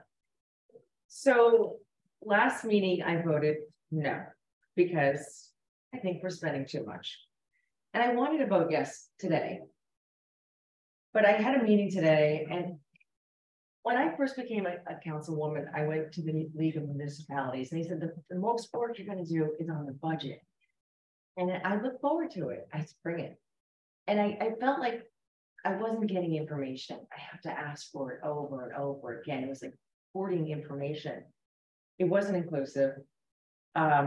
Today we had a meeting and I asked for information over and over again, and I finally got it, and it was completed yesterday. So if I didn't ask for it, it probably wouldn't have gotten done. So I just have a trust issue. I don't feel there's any controls. I don't feel there's rules on spending. I don't feel there's correct contracts with people. It just raises a lot of questions, and then I still have questions, and I just don't feel comfortable. So therefore I am voting no. Mr. Gupta. Well, probably a little bit of a recurring theme you'll hear is that a lot of us aren't all that comfortable with the current budget. People on social media, yes, I do occasionally read Facebook. People have actually, beyond social media, they've just reached out to me personally and they've said, you better not vote yes for this budget. You know, it's a large increase to our taxpayers. Remember, I am a taxpayer, so I understand that very well. There's been a lot of concern, and I understand that concern. If I'm being completely honest, I don't really like this budget myself. The reason being, the bottom line is, I do think we as a municipality are spending too much money. That said, I've reviewed this budget in great detail with Mr. Fehrenbach. He's been very generous with his time. The CFO has made his time available to me as well. And contrasting this year to last year I actually saw areas where I felt the budget could be tightened up. I felt there was conservatism built in. And in fact, spanning a few months, the administration did work with me to reduce last year's budget before we adopted it. This year, I don't see errors. I don't see overly conservative assumptions. Bottom line is, I think we are more or less locked into the level of spend that we have today in this budget. Keep in mind, we sit here halfway through 2023, trying to set a budget for 2023. So half of the year is already gone. Whatever we can do, anyone who doesn't like our spend today, whatever we can do to fix it is over the next 6 months, you know, in terms of impacting 2023. This budget, I believe, represents our best ability to balance two equally bad choices. Choice one is taking money from our savings, likelihood that we're not going to replenish it. Choice two is raising people's taxes. So, you know, thank you for those two choices. I don't like either. I have to decide between them both, how we balance them. In this version of the budget, we may be taking as much as $400,000 more from our bank account, our surplus, on top of the $300,000 that we did not replenish in 2022. But most importantly, at our June 14th council meeting, our last council meeting, this council passed a motion requiring the mayor and our business administrator to develop a plan to cut spending and to deliver it to the council within 45 days, which I counted out on the calendar. And if you get us off of a weekend, that would work out to be a delivery to the council by July 31st, the end of next month. It does no one any good to vote no. My apologies, Mr. Noble, on a budget that could adversely impact borough operations, especially when no better alternatives exist that I can see. Given the mayor's and the business administrator's commitment to deliver a spend reduction recommendations report by the end of next month, I am voting yes for this amended budget. Thank you. Mr. Weber? Before I vote, I just want to make sure that the mayor thinks it's okay for us to vote on this budget, which I know that sounds like a ridiculous question, but I bring it up because 286 paragraphs in the mayor's lawsuit against the council, he complained that Councilman Gupta and I voted against the budget last year. And again, like I said, it's a ridiculous question because I mean, if we have the right to vote on something, we should have the right to vote no. I mean, the mayor's argued over and over that his responsibility to develop the budget, and it's his job, and he's done that, and I'm going to agree with him, I'm gonna let him have this budget. But I want everybody to know that it's his budget and it's his tax increase. And if any of this is a result of the budget last year, I just want everybody to remind everybody that the only person up here that voted for the budget last year is the mayor. Councilman Gubitosi and I voted against it. Obviously, the other two council members are new. So I will vote yes and give the mayor his budget. Yep. So Councilman, the vote that you took last year, that no vote, what was that based on? A single thing, correct? Yeah. What was that? Yeah. It's all on the record. I'll state what it was. What I had put into the budget was using about $100,000. I can't remember if it was beach or sewer funds. When I acquiesced and said we would not take that $100,000, I transferred that $100,000 into a tax increase and didn't touch the current fund balance, which looks like it was a pretty good decision. Yeah, and agree with that? No, I wouldn't agree. You wouldn't agree that that wasn't a good decision not to reduce the current fund We were clear. balance Not last year's budget, but we were clear. We don't want to keep taking from the utilities. Yeah, and then we were clear about that, and then you did it anyway, and you decided to take from the taxpayers. So No, we didn't take it. I understand the way money was spent, we were not able to replenish that. So I understand what you're saying. Right. Okay, but that's because the way money was spent last year. Okay. Clearly, nobody likes a tax increase. I'm a taxpayer as everybody else is. A couple of good comments have been made. We did have non-recurring revenues that we didn't recover, and we're not going to. We shouldn't bank on those things, and that was a mistake I think we made last year.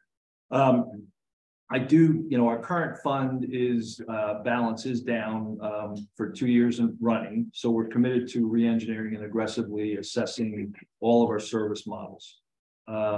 We don't want to see that fund balance reduce again. It looks like it'll replenish reasonably based on the analysis done. But we have to get aggressive with re-engineering, aggressively assessing service models. And service models could be the services we're providing or how we provide them. Can we get into much more aggressive shared service models with other communities? I think there are some opportunities to do that. I know that as an example, Neptune City's increase came in at about 8.5%. And I know that Mayor Wardell is very interested in talking about potential service sharing models. So we'll be looking at those very aggressively going forward. We were able to really hold the line in 2021 and 2022. We were not able to hold that line in 2023 as we would have all hoped to. And we've got to get back to that lower level and a more predictable curve. The curve was up, down, it's back up. We've got to really flatten that curve to be something that people can anticipate more reasonably. So with that, I will vote yes. Thank you. Okay. Greg, you can take a deep breath now. I did.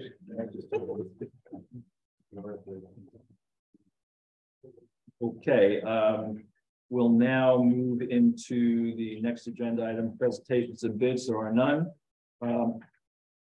Agenda item number 8 is approval of minutes. Make a motion to approve the June 14, 2023 council business meeting minutes. I have a second. Second. Mr. Marco? Yes. Ms. DeNoble? Yes. Mr. Gupta? Yes. Mr. Weber? Yeah. Mayor Fox? Yes. I can take a deep breath now. What's that? I can take a deep breath now. Yeah. Approval of minutes for the June 14th executive session meeting minutes. Do I have a second for that? Second. Mr. Marco? Yes. Ms. DeNoble? Yes. Mr. Gupta? Yes. Mr. Weber? Yes. Mayor Fox? Yes. Agenda item number 9, public comments pertaining to the 628 agenda items only, 5-minute limit, single instance to speaker per participant. Whether in person or virtual. I don't think we had any emails. Do we have any emails? I have not received any emails. Okay, thank you. Any questions or comments on the agenda? Okay, we'll move then to ordinances. We have an introduction, 2023. Hold on, I think we do have one person. Yeah, the agenda. Okay, come on up. Okay, thank you. Catches some flack. That's okay. I'm just learning about the bill list. Couple of questions about the bill list. So can you just, I don't know why. Okay. I need to this 112 Avenue, Bradley Beach. I noticed on the bill list that that there was an itemized account of building maintenance repairs. And I found this interesting that it was on the list. And when the last council meeting, when Councilman Gubachowski said that there was no accountability, they could get, maybe I'm not using the right term and I apologize, for the price of the renovations of this building. And couldn't we go back to our previous bill list to find out the purchase of some of these materials that they used? If I may, Councilman Gubachowski and I had several discussions about that today. Yes. I am going to attempt that. I do not have high expectations of what I'm going to be able to get. But Mr. Gubachowski gave me a suggestion as to how those questions might be asked in order to be able to get the answers. And I will be seeking that forthwith. Just a question, what year did this renovation take place? 2022, as I understand. Okay, so therefore, why would it be hard for you not to access the information? Because it's a matter of categorization. How is the information in the system categorized? I'm sorry, I'm listening. Okay, it's just that simple. You might believe that one would be able to say that, for example, 10 sheets of sheetrock were used for the renovation of a particular building, right? But maybe it was used for a renovation elsewhere. They don't necessarily say that it has, how do I say it, that it is connected to a particular project. It simply indicates what the materials were that were purchased. And who are the they? I'm sorry, they are the Edmunds accounting system that we operate with. But who purchased all of this? Aren't they the they? Is it possible to have an interrogation of a series of individuals to have them go through and try to assemble those items? Yes, indeed, that's possible. Now the question is what work that's supposed to be done is not being done, and what are we losing as a result of that? This is very confusing for me. I just feel that if you're buying materials, you have an invoice, and you'd be able to go back to your invoice. That's entirely true, but you're also talking about, at least in the current fund, an $11 million budget that has an enormous number of purchases being made. The question is, was there an accounting done for a project entitled construction renovations to municipal building? And the answer is that of all the things I've seen so far, there is not. But who would have been responsible? I'm just trying to understand the process. And then who would have been responsible for that? Who should have been responsible for that? At this point, that's history that I wasn't here for. So but I can look too. I'm sorry. It's history, but there has to be some type of document in the borough archives that could indicate something like this. I guess let me try to provide this explanation. When I personally am operating a project, I keep a distinct record as to what was purchased from whom, for how much, on what date. Absolutely. Okay? Yes. That's done on a project by project basis. That is not the way the Edmunds system is designed. I don't know the Edmunds system. I don't know. I mean, I just know people are ordering things and we're doing things, and it just doesn't make sense to me. I'm sorry. Okay, one other question. Also, there was a question at the bill list.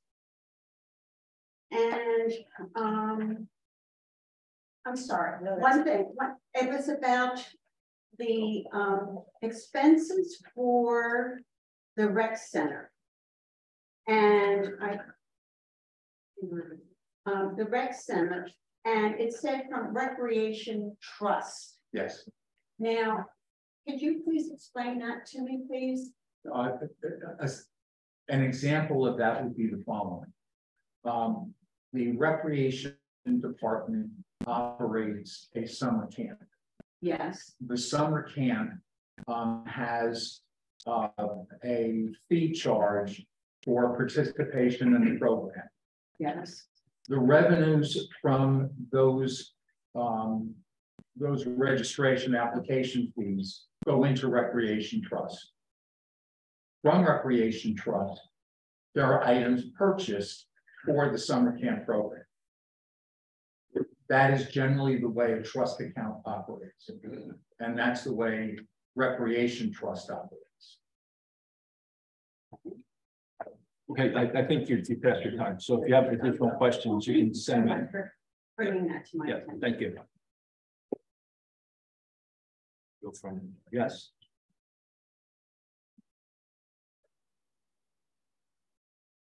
News or everyone's seen with that.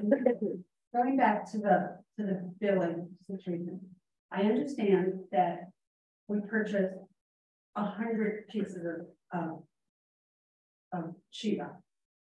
Nobody's sitting there going 5 were used here, 5 were used there. But we have a limited number of buildings that the borough is going to be renovating. This building, the rec center, DPW building, I guess. So like there must be an invoice for the purchase. Somebody can say, oh no, we didn't do anything with the DPW building, so we have to look at these other things. There's got to be a way to figure out where the money is spent. As I indicated to the previous speaker, Mr. Gubitosi and I had a back and forth discussion today on email. He provided me a suggestion as to how to go about asking a question in a different way than I've gone about asking it previously. I'm going to follow his suggestion and determine whether or not I can come up with an answer. But he is interested, as I am sure the rest of the governing body is interested, in a comprehensive understanding of the entire cost of performing the renovations. That doesn't just include the invoices that were received. It may include certain independent contractors. It includes public works, and some of that may have been on regular time and some of that may have been on overtime. Overtime is not necessarily recorded by project. It is recorded by employee, which is what the responsibility of the municipality is.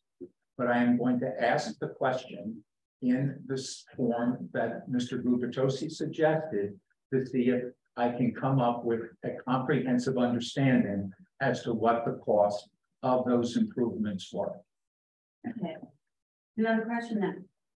Overtime is not reported by project, which has been going on in corporate America for many years. People charge hours to a project, but DPW time has been charged to the sewer budget, to other budgets. So there is a way to split up charging time. There's a way to split it up by fund because that is where the funds come from to be able to make the payment.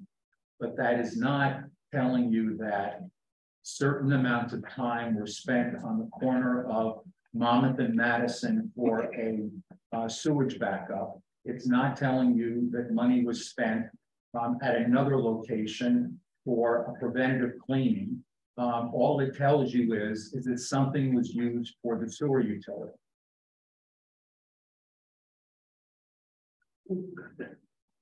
Thank you. Yes. Thomas J. Cohen, 612 Third Avenue, resolution 2023-201. You're making this application to the Open Space Trust Fund. Do you have a plan to come back for mayor?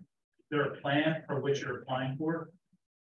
It is the plan that was presented last year in order to make repairs at Recreation Center Park. They're dealing with tripping hazards, ponding, hazards that were pointed out by the Joint Insurance Fund inspectors at that site. They were the subject of a design prepared by CME. The estimated cost last year was $510,000. Okay, wow, thank you for answering that question. And 2023-198 and 200, we're hiring CME, but they're really not our borough engineer because they haven't been formally hired this year. So is that why you're doing it this way?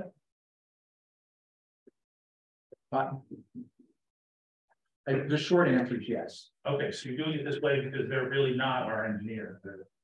The reason we're doing it this way is because one is that they had intimate knowledge of both of these projects. Okay. Therefore, they're likely to be the lowest possible cost to have these done.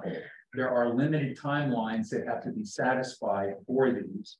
And they can meet those limited timelines. And frankly, they can do it cheaper than we could do it in-house. Great. And then I guess it'll be determined after the lawsuit whether they'll be our town engineer, right? That I am not a part of, so I can't answer that question. Thank you, sir. For benefit of the council, I'd like to point out that Mr. Matlack was planning on coming to tonight's meeting. I indicated that there was no need that I understood for an engineering report. And so there was no need for him to be at tonight's meeting. So that's the reason he's not here. Thank you. Yes.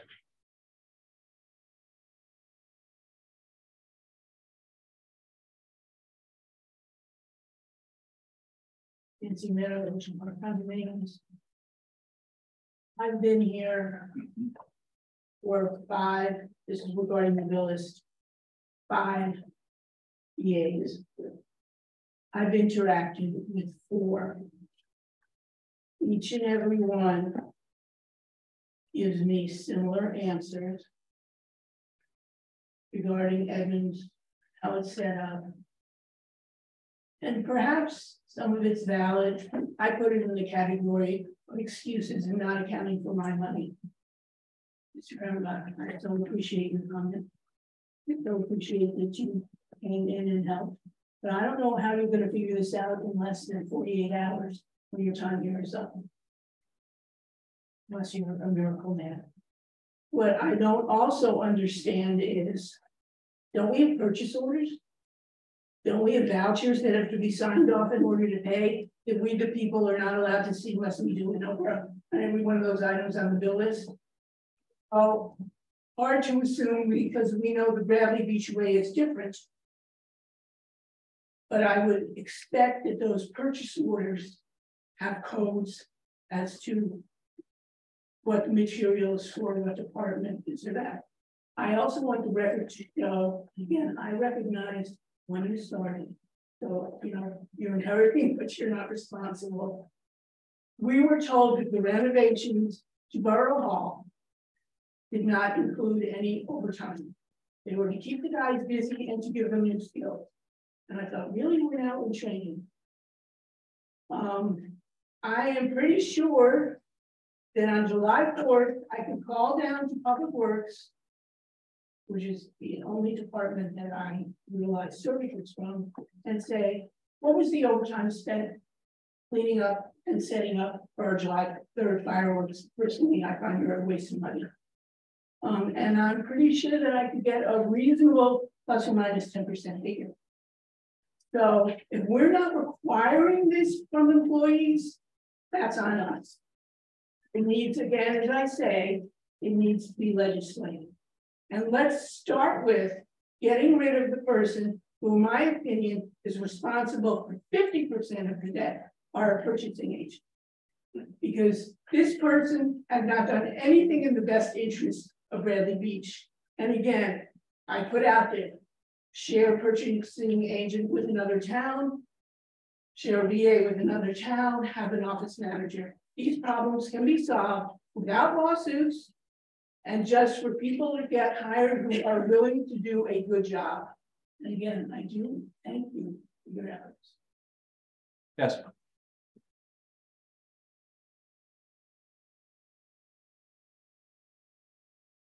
Richard Lewis, 5 North Avenue.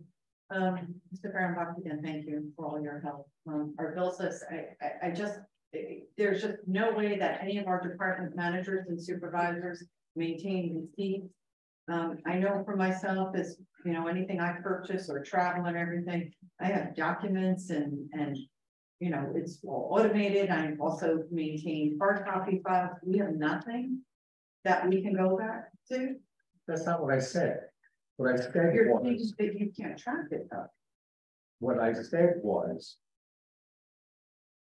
there are purchase orders, there are receipts, there are in some cases quotations received for purchases when they exceed a particular amount. Nothing is paid for unless there is an invoice and a signature from the department head that a service has been received. But what I am saying is that there was not a category created in the system that said costs associated with renovations to municipal buildings. It's not as if you can go in and identify that as the project and then pull it out. That is what is missing from being able to answer this question the way Mr. Gubitosi prior to tonight and tonight the several speakers have indicated that they would like to see. But you are validating though that the borough though has the documentation to back up all the expenses. Because there's a big trust issue that's going on here, and especially with an 11.6% increase, you know, we're concerned about spend, and we want to make sure that spending is being reined in and that we are dotting all our I's and crossing all our T's. So I get what you're saying with the system. I totally do.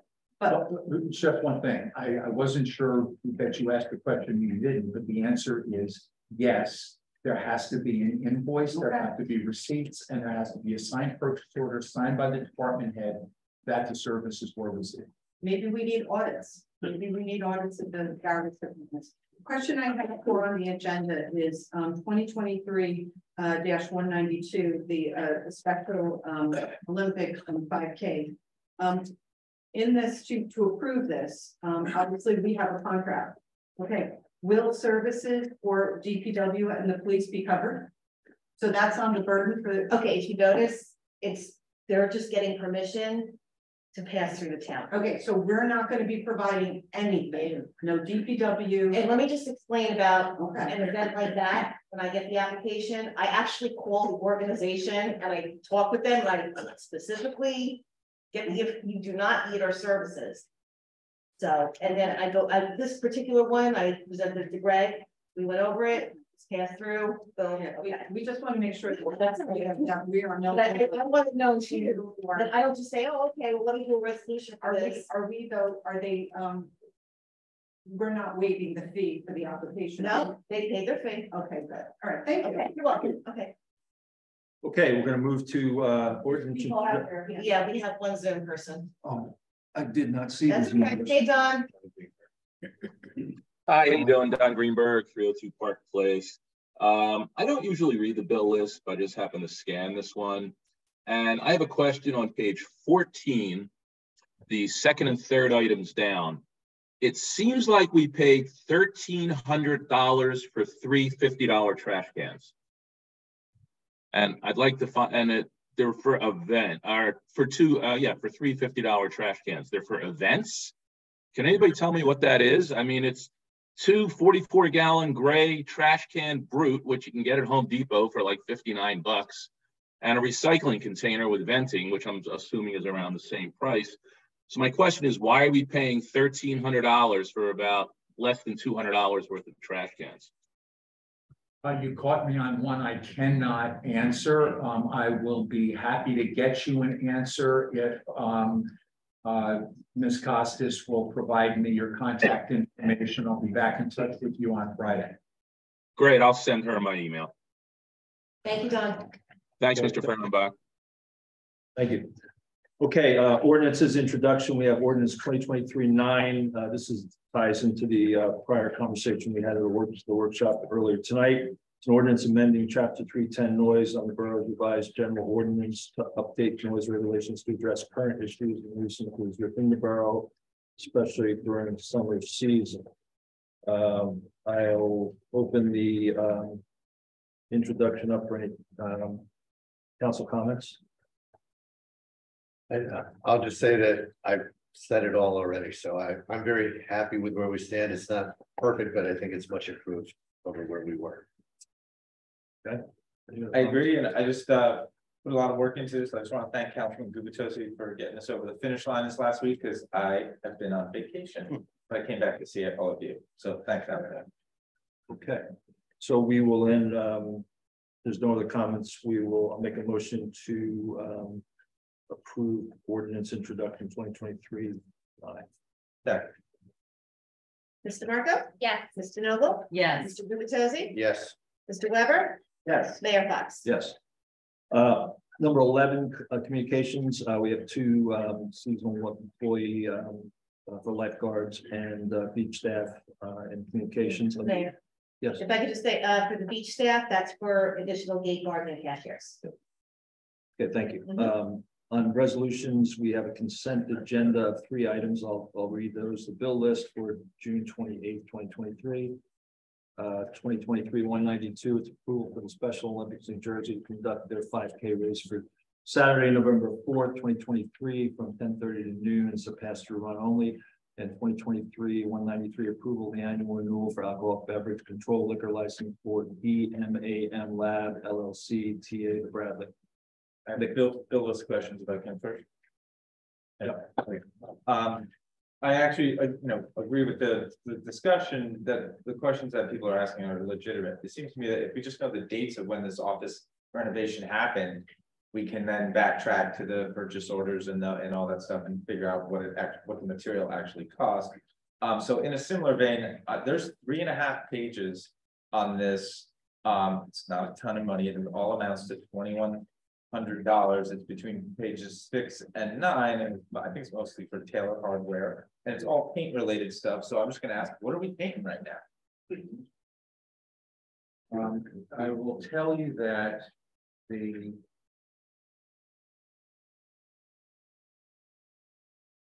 when you look at these and you look at the accounts they're being paid for from, they're being paid for from 2002 accounts. So all of that activity that was taking place in 2022. They are billings that were not processed as quickly as they should have been for various reasons. Some of them had to do with not completing purchase orders and returning them to the office. Some of them had to do with having purchase orders but not having the invoices. And one staff member spent a great deal of time working with Taylor Hardware to be able to bring their accounts current. So how can you tell it from 2022? The two that appears on the how do I say the charge this purchase as an argument.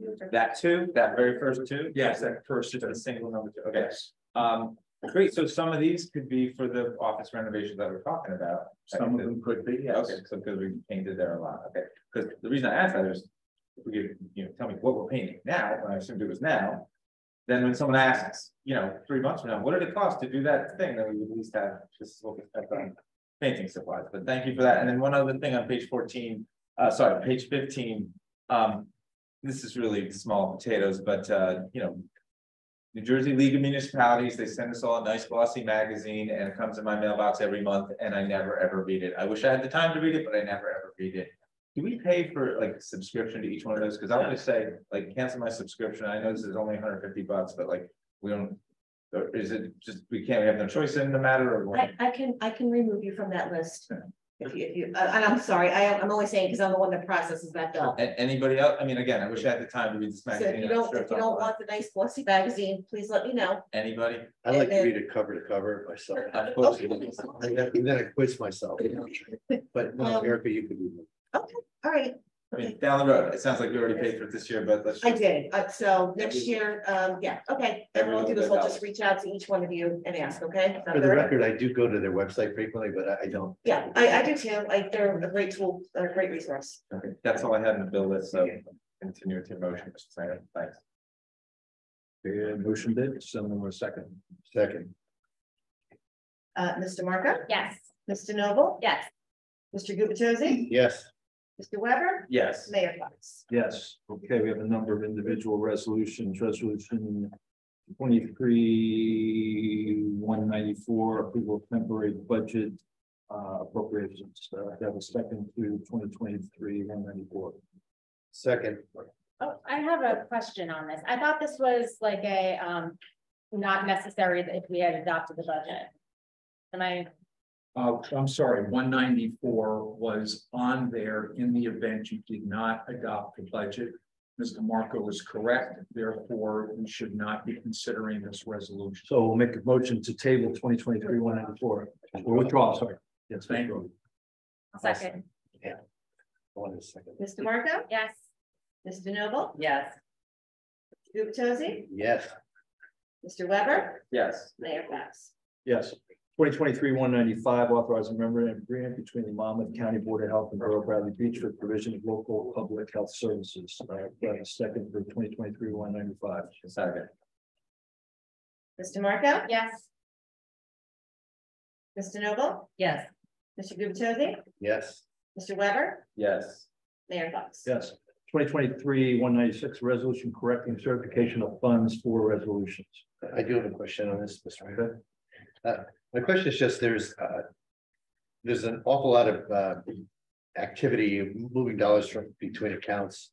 And I, for the most part, was able to follow it, although I guess my real question is on the CME invoice that's attached to this resolution.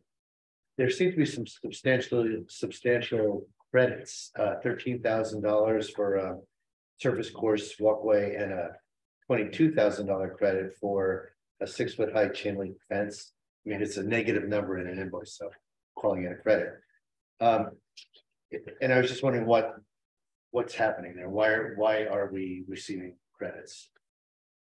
It's a good thing, but why?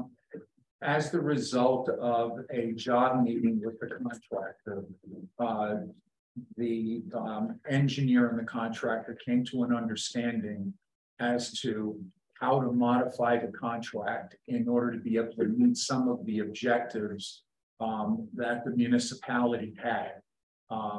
So, you know, please understand, I'm speaking from what I've heard.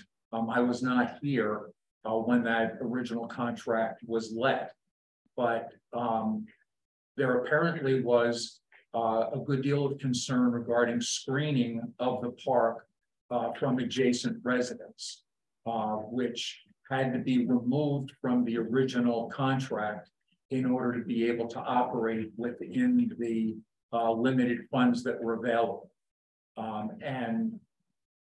And so they ended up changing priorities in the job meeting, and that is the reason for the change order. And that the change order is a net increase of 13,000, but correct. Again, that's after some of these large credits. So I was curious. Thank you. 2023-194 to I'm sorry, 196, 2023-196. I've lost my place. Do I have a second on 2023 and 196? Second. Mr. Marco? Yes. Mr. Noble? Yes. Mr. Gubatose? Yes. Mr. Weber? Yes. Mayor Fox?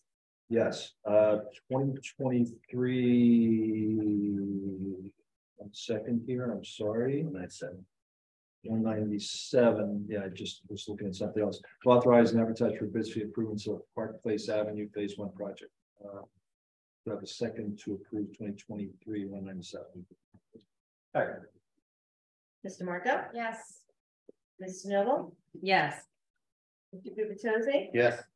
Mr. Weber? Yes. Mayor Fox? Yes, 2023-198 authorizing CME to prepare and submit a grant application with the New Jersey Department of Transportation for Fifth Avenue Improvements Phase 1-2 project for a cost not to exceed $1,000. Make a motion to approve 2023-198. Second. Mr. Marco? Yes. Mr. Noble? Yes. Mr. Gubatose? Yes. Mr. Weber? Yes. Mayor Fox? Yes, 2023-199 approval to submit a grant application and execute a grant contract with the New Jersey DOT for Fifth Avenue Improvements Phase 2 project. Do I have a second for that approval? Second. Mr. Marco? Yes. Mr. Noble? Yes. Mr. Gubatose? Yes. Mr. Weber? Yes. Mayor Fox? Yes, authorizing CME, I'm sorry, 2023-200, authorizing CME to prepare an application to the County of Monmouth for open space trust funds to fund improvements, the Recreation Center Park at 39 Main Street at a cost of $1,200. Do you have a second, 2023-200? Second. Mr. Marco? Yes. Mr. Noble? Yes. Mr. Gubatose? Yes. Mr. Weber? Yes. Mayor Fox? Yes. 2023-200. How is it 200 and 201 related? I mean, are they related? Can I explain? Yep, please. The first one is authorizing CME to prepare the application based on a new format that the Open Space Trust Fund has. The second one is authorizing the submission of the application and the conduct of a public hearing, which will be at the meeting on the 12th. We're trying to put both of these on this evening's agenda so that CME will be in the position on the morning of the 13th of July, which is the deadline for submission, to be able to have a complete application ready for submission. And so they will be at the meeting on the 17th for that public hearing. And it's all the resurfacing and everything you mentioned. Right? This is all, yeah, these are all the items that I said regarding the tennis pickleball court, the basketball court, the field, the walkway, etc. Thank you. Thank you. Okay, do I have a second for 2023-201? Second. Mr. Marco? Yes. Mr. Noble? Yes. Mr. Gubatose? Yes. Mr. Weber? Yes. Mayor Fox? Yes. We'll go to announcements. There are none. Now we'll go to mayor and council reports. Why don't we start? Council President left for a moment, so why don't I start? Change it up a little bit. This weekend kicks off our 4th of July celebration. Weather since Memorial Day has been a bit challenging, but hopefully upcoming days do have some variable weather patterns, but let's hope for the best. Fireworks are Monday evening, July 3rd. Rain date is Sunday, July 9th. Hope you all can be at that. Independence Day, we have on the 4th, we have Chuck Lambert plays blues from 6 to 8 at the Fifth Avenue Gazebo. Thursday, tomorrow, there's music at the Fifth Avenue Gazebo with Dan Leas, Carol Lester, and the Coastal Acoustic Music Players. Friday the 30th, DJ J at Fifth Avenue Gazebo. There's celebration Sunday on the 2nd. There'll be music at Riley Park, 8 to the bar, plus wellness community tables and a dinner and a movie, Raiders of the Lost Ark. Songwriters on the Beach Summer Concert Series starts on the 6th of July. Bradley Beach Business Community Alliance Week is this week. So I'm sure on their website and Facebook page, they have information on that. A quick update on the replacement of Biazzi roof. We intended to kick that off. I'm sorry. over the last few weeks, but we had some material issues, and that is going to kick off a week from Monday. We are in the process of getting mold remediation bids, so we can jump in that right behind it. We're in the process of doing that right now. Hopefully that won't be too extensive, and then we can get ourselves back into some level of normalcy in that building. A shout out and congratulations to the Bradley Beach First Aid Squad for their 90th year plus 12 days. They began on June 16th, 1933, and their 90th anniversary was June 16th, 2023. As you may know, they are an all-volunteer organization. You don't charge for their services. They're in the process of their fund drive. Additionally, you'll see them this weekend on the promenade for part of their fund drive, because they want to try to solicit from some of our visitors that they don't have a mailing list to get to. A little bit more on budget and funds. The state budget is scheduled for a vote this Friday. And unless something significant changes, would like to give a shout out and a thank you to Senator Gopal, who earmarked $25,000 grant for the Bradley Food Pantry, which if that passes on Friday, they would have access to that grant, which certainly will help them with their operations. I'm glad we got this funding model approved for the Lake Terrace project and get that moving. 8th grade graduation was last Thursday evening. Great celebration and recognition event for our 8th graders. There were, I think, 29 of them. During the ceremony, there was also a second year of the Bradley Beach Elementary School Hall of Fame, and 2 of the 3 inductees this year are employees of the borough. One is our lifeguard captain, Dick Johnson, who was a Bradley Beach Elementary School student. You can see his picture as a 5-year-old on the boardwalk. He won a boxing competition as a 5-year-old. I don't think they do that anymore, given our concussion protocols. Chief Leonard Guida was also inducted into the Hall of Fame. So this is the second class that they've done this for, so certainly want to congratulate them too. But they were part of the whole ceremony. The whole ceremony was very entertaining and quite moving. There's a lot of just a good vibe in the whole ceremony. At the 130th celebration on the promenade on June 10th, you may have noticed, anybody who was there, that we had an electric trolley picking up and dropping off residents, which seemed to be pretty successful. Since then, been able to sit down with Feel Good Trolleys, and we're trying to work out a limited pilot to assess how we might proceed in 2024. By a limited pilot, I mean we would not have to expend any capital this year on that, nor we're not committing to any capital, but they might be able to put us in their schedule for some Fridays, and also for some specific reservations that you would make on their app. So more to come on that, but it'll give us the opportunity to assess what that looks like, and if we want to proceed with that. You know, there's a lot of benefits. There's parking benefits, there's safety benefits, the support to our businesses, and also an environmental perspective that I think is important.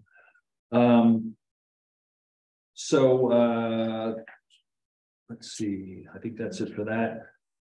There's a health and wellness book club tomorrow at the library. It's the first meeting. Gig Naples is running that, and it's certainly invite all to come. It's a partnership with the Mayor's Wellness Council. Recreation, we had our last senior meeting today with about 25 or so seniors attending. So that was a fun afternoon for the seniors. Summer camp began on the 26th and will run till August 11th. We have a lot of fun, exciting things going on there. Also, we have a 6-week soccer clinic starting on July 11th, which is also exciting.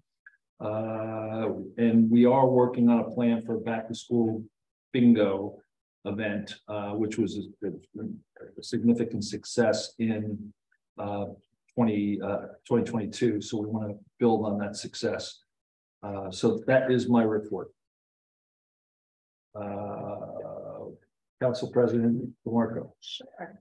The Land Use Board met on June 15th and we approved a request for certificate of non-conforming use.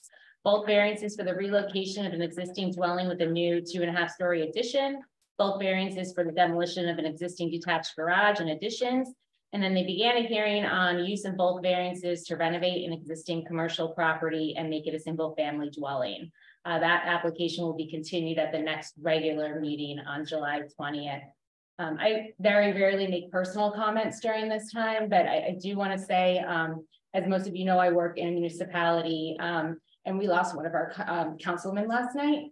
And Councilman Rosenberg was always kind and encouraging, always encouraged employees to think outside the box and to meet their potential. He was always kind.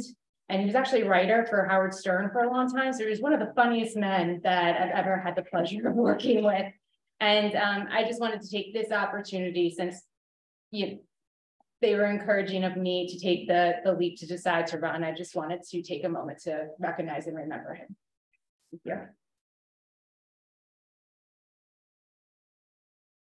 Okay, Councilwoman DeNoble, I'm sorry. We'll go back to the left. Okay, with the Shade Tree Commission, we did not have a meeting, but I did want to talk to you about the lantern flies. They are everywhere. The nymphs are little black bugs with white dots. If you see them, you can spray them with dish soap, neem oil, or vinegar. The Shade Tree is trying to get grants to eradicate these, but until then, good luck. They're everywhere. So get ready to squash a lot of bugs this summer. I'm also the liaison for tourism, and I had a meeting today with Mayor Fox and Greg, and I thank you for your time. And we have a lot of work to do. I love fun, but at what cost? Looks like we're having approximately 53 events between March and December. The cost is approximately $64,000, plus that's not including the cost of public works and police and damages incurred. For example, Park Fest. I was inquiring about that. I wanted to know, where's the contract? It did not exist. A contract was written up yesterday and their insurance it's a contract with Telegraph Hill Record Company. They are the cost of the event for one day is $7,852. Barricades, restrooms, there are 1,700, lawn signs, 380, posters. Also, the company, DPW has one part-time employee and one full-time employee, 12 hours each. This is a borough cost. Now, Telegraph Hill Record is getting paid $5,500 for this event. And that was the contract I inquired about. What's included?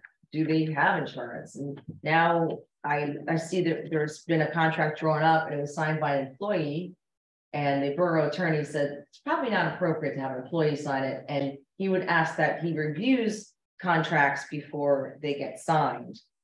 And it makes me wonder, like, why don't we pay a promoter? We pay a tourism director, we pay a rep director. We also have BBBCA, which also has a lot of events. So we have to really look at all these events. How do they benefit the residents? How much do they cost? How much money comes in? I don't know. So I hope to find out more information. Until then, enjoy the events, and let's hope we get our money's worth. Next, on a lighter note, I went to the Board of Ed meeting.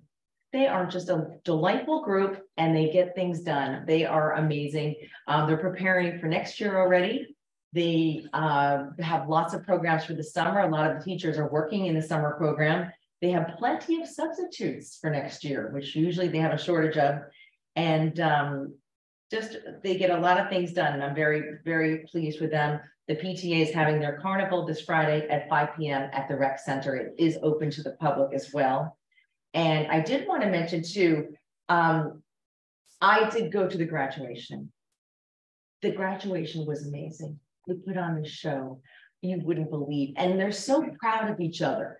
The staff is proud of the kids. The kids are proud of their teachers. It was so much love. These kids are getting awards. They're clapping for each other. Camaraderie was amazing. And I did notice that with the Hall of Fame, there was actually 4 inductees. That 2 were not mentioned in the newsletter. And I'd like to talk with James Torres. Jay Torres Jr. was there accepting the award for his father. His father teaches special needs children how to dance. And that night he was at the North to Shore Arts event and he was not able to attend. So I applaud him. The other inductee was James McPherson, who's a retired Coast Guard captain. And I thank him for his service and I congratulate them both. And I'd also like to mention the valedictorian is the son of Bridget Devaney and John Weber. He is the academic rank in the school. I'm very proud of him, as I'm sure you are, and congratulations. You did good. Thanks. He takes after his mom. And that completes my report. Thank you. Thank you, Councilwoman. Councilman Gubitosi. Yes, I'd like to start off with the police report. Again, my thanks to Detective Lieutenant Browning. A subject was arrested for burglary to motor vehicles, obstructing the administration of law and loitering.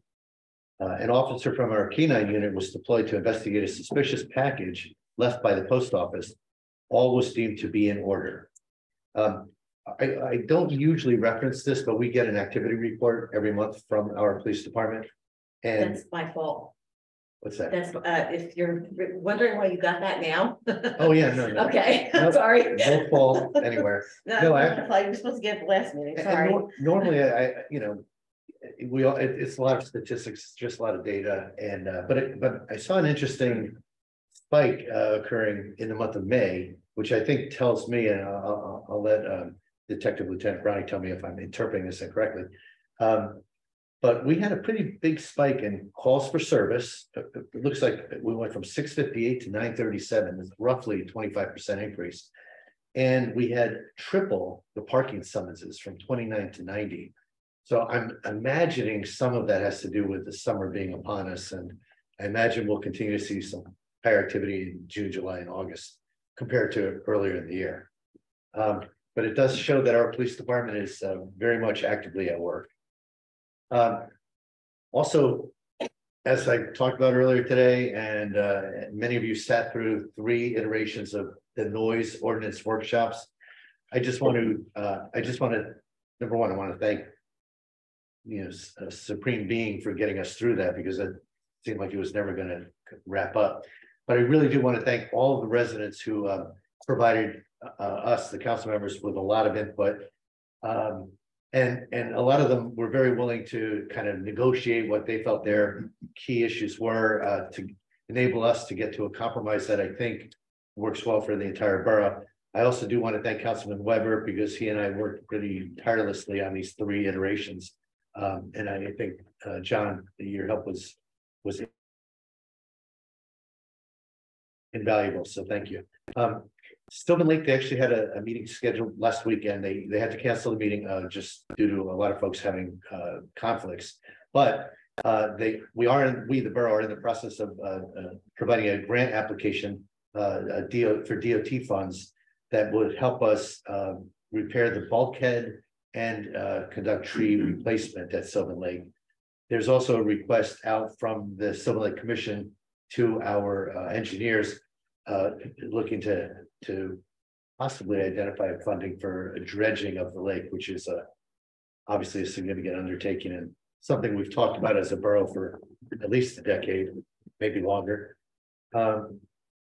And my last question, I brought this up at the last meeting. I just wanted to ask our either the mayor or our business administrator if we have an update on the RFP that our engineers continue to report to us in their monthly project status, the RFP for garbage and recycling. Do we have a status update? Is that? Yeah, I sent a report out today to all of the council members.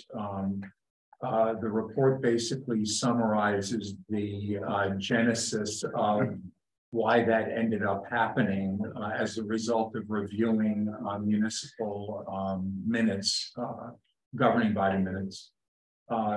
It then goes through a discussion of some of the issues. It then suggests a course of action and then asks council members if they want to make additional suggestions or alternatives. Okay, so and I apologize because I missed that. It came out, it was supposed to come out late Monday and it ended up in my draft box. And I didn't notice it until like around 2 o'clock this afternoon, and that's when it went out. Okay, so at least at this point, I'll read the email, I promise, and thank you for that update. But at this point, it's still an open item. We have not decided to pursue. The recommendation is essentially not to pursue that course of action. Okay. But you need to see, you know, the build up to how we got where we are today, and then what the review comments are from the people that were involved in the discussion. Great, thank you very much for taking that action then since last council meeting. That concludes my report. Okay, Councilman Weber. Thanks, Mr. Mayor. I'll give you the first day of the fire report for the operational period ending today. The first day squad responded to 9 day calls, 7 night calls, for a total of 16 calls. 13 were for medical calls and 3 were for fire. Squad conducted 1 drill for the safety and education of their members. The squad supplied medical overwatch for the fire department's live fire annual recertification at the Monmouth County Fire Academy. Birthday squad fulfilled 100% of their assignments for this period. Fire department for the same period ending today. This department responded to 4 requests for the department. They conducted 1 training drill for the safety and education of the members. They completed their mandatory live fire recertification at Monmouth County Fire Academy in a joint exercise with our partners, the Ocean Grove Fire Department. And they also fulfilled 100% of their assignments for this period. They're still looking for volunteers, both fire and first aid. Both offer free training from qualified individuals. Anyone wishing to volunteer for either, applications can be found on the borough's website. And of course, there's a great cooperation between our fire and first aid squad, allowing them, I should say, to keep answering citizens' needs for medical care and fire protection 24/7, 365. I will also mention school graduation. I agree with the mayor and everybody else. It was great. It's great because it's a small school. They all know each other really well, and there's a ton of support. And there's basically a teary goodbye the next morning when the 8th graders run down the halls for the last time with the support of the whole school. It's a ton of fun though. But thinking about the school got me thinking about the affordability of town, and you may wonder how those things are related. I'll just take you back to last year when those little low-rise apartments right across from the school, they started getting renovated and they're getting fixed up. Well, before all that, and everyone probably thinks it looks really nice because it does. But before all that renovation started happening, everybody lived there, got kicked out, and school lost, I think, 6 or 7 students as a result. And for a school our size, with barely pushing 200 kids, that's significant. And at the time I said, you know, we're only like 3 or 4, or maybe even less, 2 or 3 apartment complexes like that. If that happens to 2 or 3 more, then we don't have a school. And quite frankly, if you think your taxes are now, wait till we're putting every kid on a bus and sending them to another town. Okay, so it's really important and significant that we keep our school. So I was hearing about possible significant rent increases in other buildings in town. And, you know, these are multifamily buildings, so more than 4 units. It's regulated by the state. There should be rules about how much rent can go up. I mean, I myself was a landlord for 14 years, so I kind of know the landlord-tenant relations from that end of the spectrum. But I want to ask, and it's just partially rhetorical, Greg, or anybody, but if, you know, what can we do as a town? Let's just say we found out that some landlord is really jacking up the rent on a big housing apartment complex in town. Is there anything that the town can do? I mean, again, I know it's regulated by the state, but is there some role for the town? Do you know?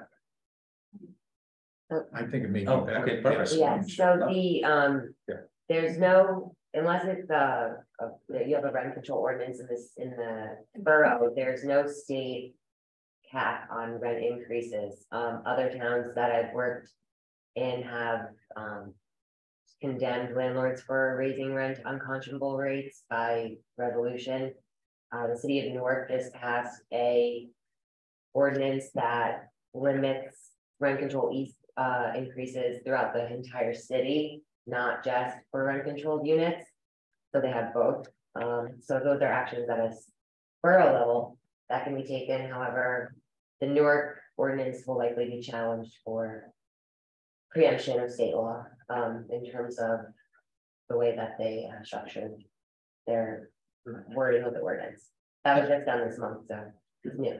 Okay, yeah, and I feel like it's something we need to keep our eyes on because, like I said, I don't think we can afford to have many more, you know, apartment complexes decide that they're gonna just become fancy and really raise the rent, especially if it's a kids or school, because then those kids aren't going to school anymore.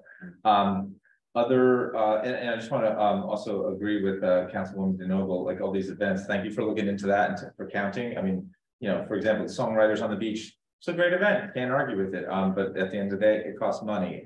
Everybody needs to know that that's not something that came to the council. The council never voted on are we going to have Songwriters on the Beach or not.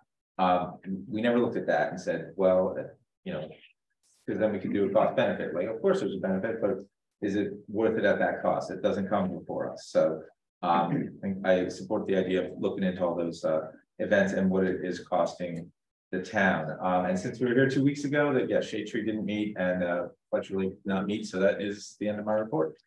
Thank you, Councilman. Okay, we'll now open it to public comments.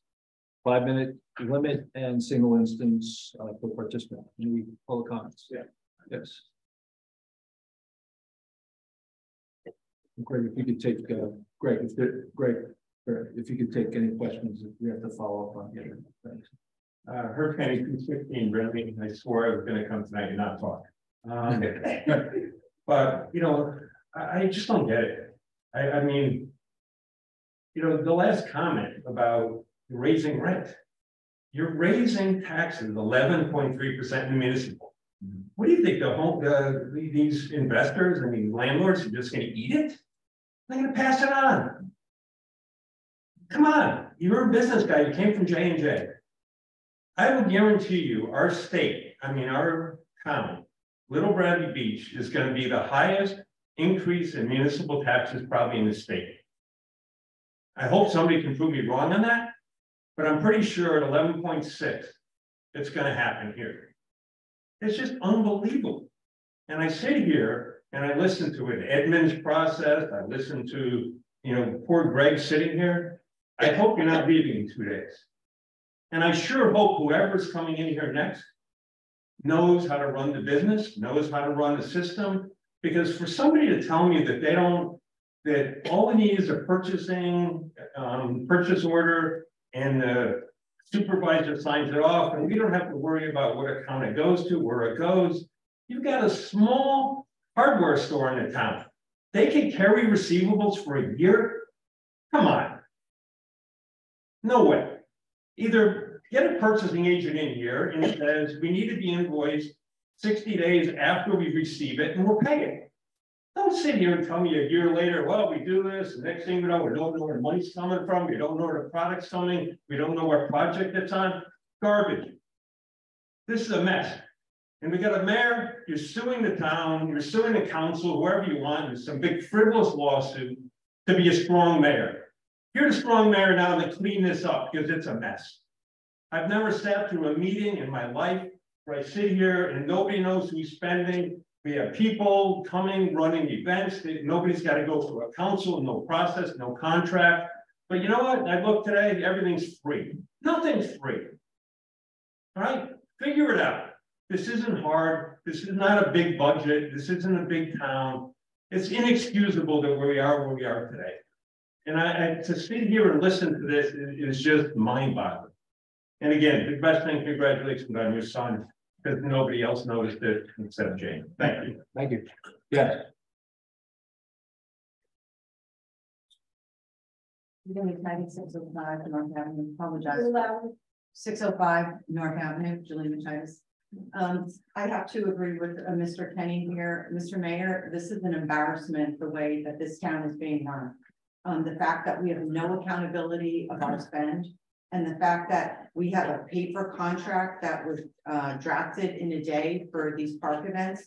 I'd like to know, where is the $64,000 coming from, Mr. Mayor? For these park events, for Park Fest? Or events for the year? All our events come from tourism. And how much money do we have in tourism? I don't have the answer to that. Mr. Karenbach, can you get that to me, please? What, how much money we have in tourism? Yes, I can, but I can tell you there is a positive balance in that account. I would also just like to say to your earlier comment that there is accountability. I've explained what the circumstances are. I've indicated that it's not kept by a project basis, but the requirements for internal controls are being monitored and they're being overseen and they're being satisfied. I don't blame you, Mr. Karenbach. I'm not asking you, I'm not looking at things. Mr. Mayor, you've been here 2 years now. Again, frivolous lawsuit, you want strong mayor. Well, guess what? We're a mess and this is an embarrassment. And I can't believe that I keep getting up here at this meeting and talking over and over again because we cannot get answers because we don't have documentation. And the fact of the matter is, you knew perfectly well that we were going to get hit with a big tax increase because you spend money like we hit the lottery between professionals. You can't, every project, I don't know if every resident knows, every professional that you bring on board, we get billed. CME bills us for Ben's time all over the place. What about every other professional that you're bringing? Mr. Mayor, I'm speaking to you. Yeah, I'm taking notes. Okay. But the fact of the matter is we have to stop this spending. This is out of control. We are a tiny town. And the fact that we're going to get hit with these increases is just, it's inexcusable. Stop the madness, stop the spending. We've asked you to be a team player, work with the council. And also this parsonage with the Habitat for Humanity. Have you brought in professionals? Are we going to be billed for any time that's going to go into this idea just to get 2 units in a residential area, which you heard all the residents don't want? I mean, we have to stop the frivolous spending. And Jane, I'm looking forward to hearing more about Park Fest and any other events that are going on, because Mr. Kenny's statement that he made, nothing is free and everything seems to be falling on the taxpayers here, and this has to stop. Love music, but it's got to stop. Thank you. Thank you. Yes.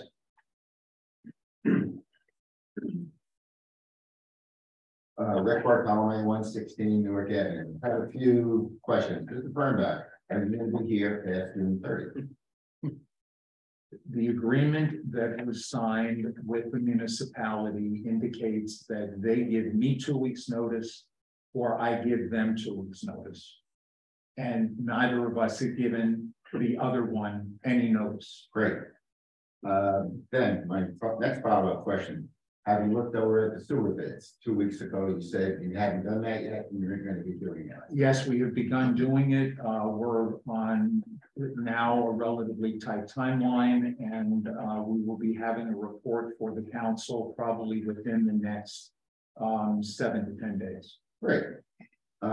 Next question. Has there been any resolution regarding, I think it was 2 meetings ago that Rocco's, I believe, applied for an application for the concession stand on the north end? Do we know what kind of status update on that application? I can provide you that, but why don't you continue with your questions, because I don't want you to run out of your time. Okay, well, the last question I have is just on the status of the Airbnb study that's going on. I'm just wondering what the update is on that. There was a committee together that included Councilwoman DeNoble, Councilman Gubitosi, Mr. Murphy, the code enforcement officer, Mr. Cannon, and I. We had a meeting. We identified what that ordinance should look like. It is in Mr. Cannon's hands, and we are awaiting him to produce a copy of the ordinance for us to review and then bring up for a workshop meeting. So that probably won't take effect until next year. I would have thought it would have been sooner, but until Mr. Cannon produces the ordinance, we're not able to move any further. Okay, so I have a little time left, I think. Can we go back to the concession? Yes, I just didn't want to take up time from other things. Here is what happened. We went out to bid twice for the concession. Yes. We received nothing in response to those two.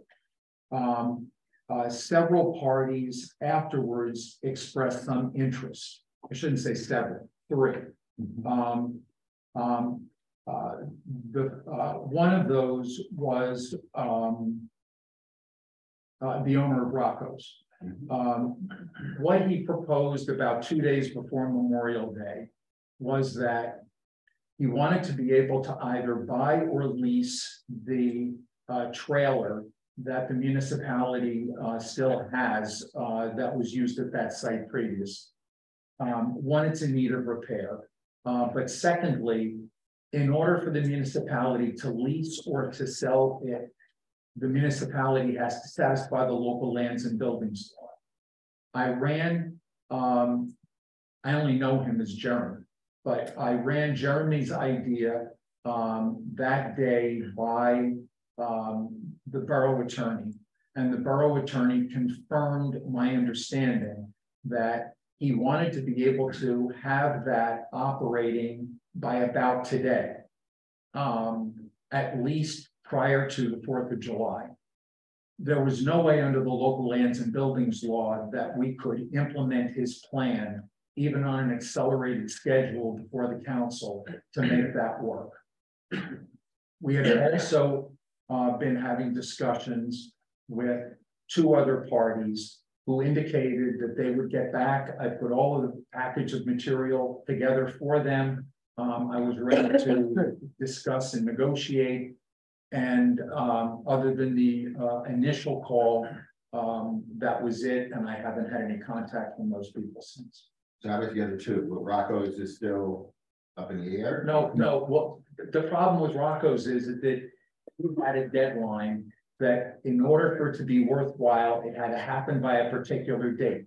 And given the restrictions under the local lands and buildings law, it couldn't be met and we couldn't satisfy his objective. Okay, so obviously it appears that there's not going to be a concession stand in North End this year.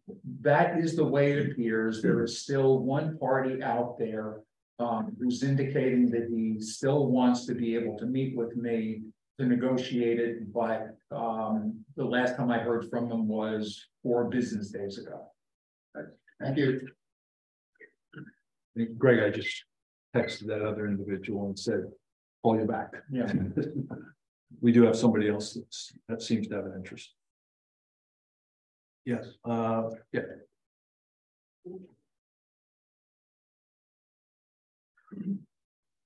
News writing on 16 North Avenue. One quick question about the events.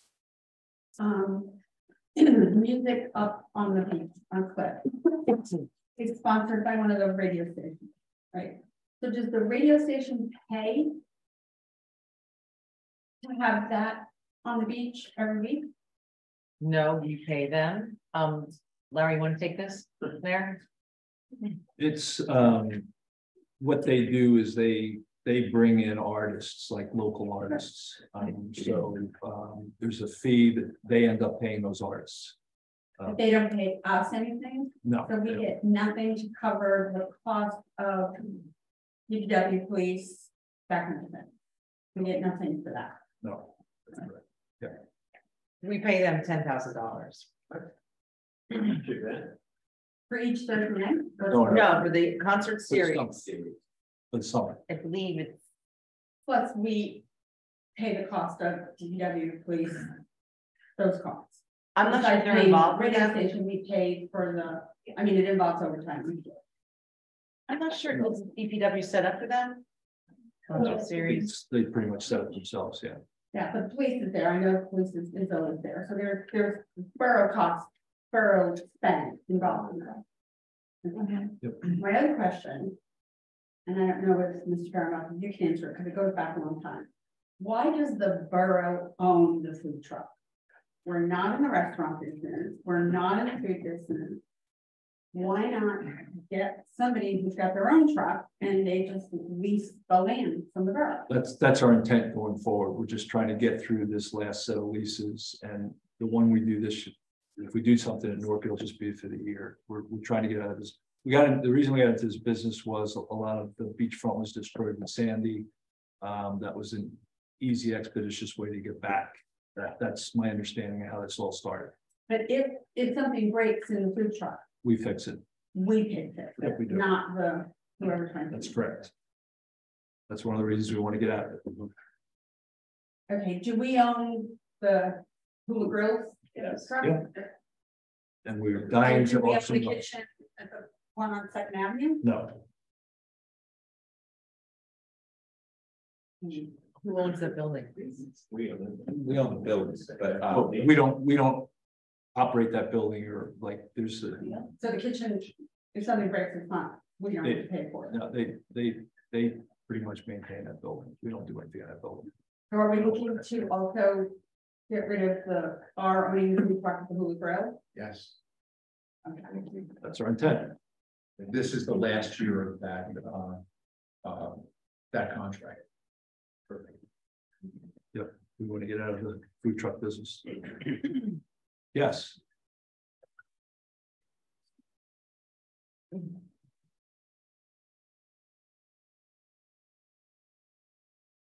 Nancy Meadow, Ocean Park condominiums. So I don't want to do this because of course, nobody ever provides information. And just before I even get into that, Ms. DeNoble, I've been saying all the words. Maybe I planted a seed when you used to be sitting down here, but I'm so glad that so many people are wising up to the way we piss away money. And events should not be free for all attendees. That being said, we've had no updates from Irvington House. We've had no updates whether or not we're going to get any refund on the pipe repair at Ocean Park Avenue. We've had no updates on changing the calendar, or that there's 2 meetings per month for the second half of the year. I went today to the Senior Center, Senior Citizen lunch. As always, it was great. It was a send-off for the summer. And in case nobody knows, it's a $20 membership just to support the cause, and they do good things there. And then it's $5 for a great lunch. Of course, someone came and didn't pay. I wonder if that's because taxes are going up. It certainly was tacky, in my personal opinion. I believe it was January 2022. We had a tremendous bill from an attorney regarding job descriptions. I've never seen it, never seen the job descriptions. And the reason I kind of bring this up because it gets into events. You know, how much we allow tourism to spend, how much tourism person is paid. It all links together, but it also links into the fact that we don't know who does what. So there I am, we have a director somewhere of communications going on the loser of a website because I was seeking information, believe it or not, on pickleball. It said we had it. That was the end of the information. Really? We pay someone for this, let alone all the other incorrect information that was on that site. So, you know what?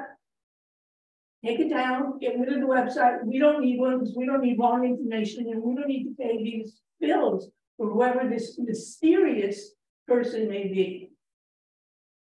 I still go with the theory that we can cut costs. I'm glad Mr. Gubachozzi is pleased that the police department is working, but I find it really hard to rationalize that somewhere around 10 o'clock this morning, I can't be more specific, that I saw 4 law enforcement people sauntering up Main Street. 1 by themselves, 3 together. I know we have a lot of people in that department because there's different shifts on 24/7. But it just appeared to me that at 10 o'clock in the morning, that law enforcement members sauntering up Main Street was not necessarily a wise way to spend my money. At least they weren't in a coffee shop. But then that also brings me to the point that people who work for us, and personally I believe work for me, need to fulfill their contracts. So I know one person who is a department head in the borough has in their contract that they must come to a meeting once a month and make a presentation to the council and mayor. And it has been three meetings that at least that has not occurred. That's not getting my money's worth. That's violating the contract. And you can fight unions. Those are the lawsuits to go after. People who don't do their work, not people who are counting money for us, looking for integrity and doing the best interest of those of us in Bradley Beach. Thank you. Thank you. Yes. Thomas J. Cohen, 612 Third Avenue. Mayor, in the co-star last week, you said that the vote of no confidence presented by the council at the last meeting was political. And I was just wondering, you know, when you remove volunteers from volunteer positions, I guess that's not political, right? When you present public censures improperly, that's not political, right? You know, when people do the town purposely and effectively, you call that political also. But, you know, if we're playing basketball and I block your shot, we're still playing basketball. Let's call it what it is. If it's political for everybody. So for you to use that excuse when today, 2 weeks later, we still don't have a business administrator. So I would say you should do another vote of no confidence because we don't have a business administrator. Mr. Fernback's doing an amazing job. We're really lucky that we have him. But that being said, I want to congratulate you for getting your budget passed, Mayor. I wasn't a big fan of it, obviously. But you know, I don't get the League of Municipalities newspaper. So you saved $150 on me. But I do follow the website all the time. So I want to read you a posting from June 26th from the League of Municipalities website, jobs. Chief Financial Officer, full-time or part-time, Borough Bradley Beach. I want to thank you for doing the things that I did ask for. Okay, you're asking for a bachelor's degree. This is great. This is awesome. And you're asking for a minimum of 5 years experience. The recommendation I would have is that the way our finances are, it should be a full-time person in this building 40 hours a week. And I just don't know why the public didn't know that our CFO is not continuing. So our chief financial officer got the budget done and he's leaving, Mayor, is that the case? Under the statutes, having an agency such as HFA has a limitation in terms of how long they are able to serve in that capacity.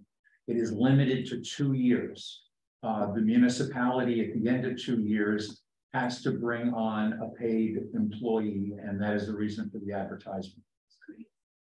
So do we find this out now? That's amazing, Mr. Fernbach, you're doing the yeoman's work. And we were aware of that, and that was part of the plan. It wasn't never presented that way when he was hired. It was supposed to be a cost savings. We're only going to pay $75,000 a year instead of 120. That's the way it was presented. That wasn't presented as it was a part-time fix. And you know, I am very happy to see this, and I'm happy that the public now knows about it. And please, council, take my recommendation full-time. Mr. Fernbach needs a lot of help. And if he's going to be here for a while, and let's get someone who's highly qualified. Thank you. I see one hand raised. Randy? Randy? Hey, guys. So, I just have one question. I've asked it before, and I think the answer was, I'll get back to you. Larry, you ran on a platform of making Bradley Beach more affordable for the middle class. How exactly have you done that? Last time you said you'd get back to me. It's time. Do you have an answer? We continue to try to work through and make our town affordable. We'll continue to do that. You're doing a lousy job. Okay, thank you.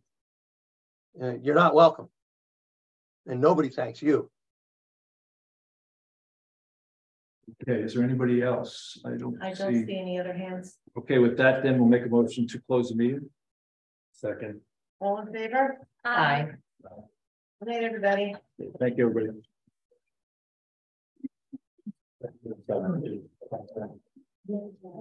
So he wasn't.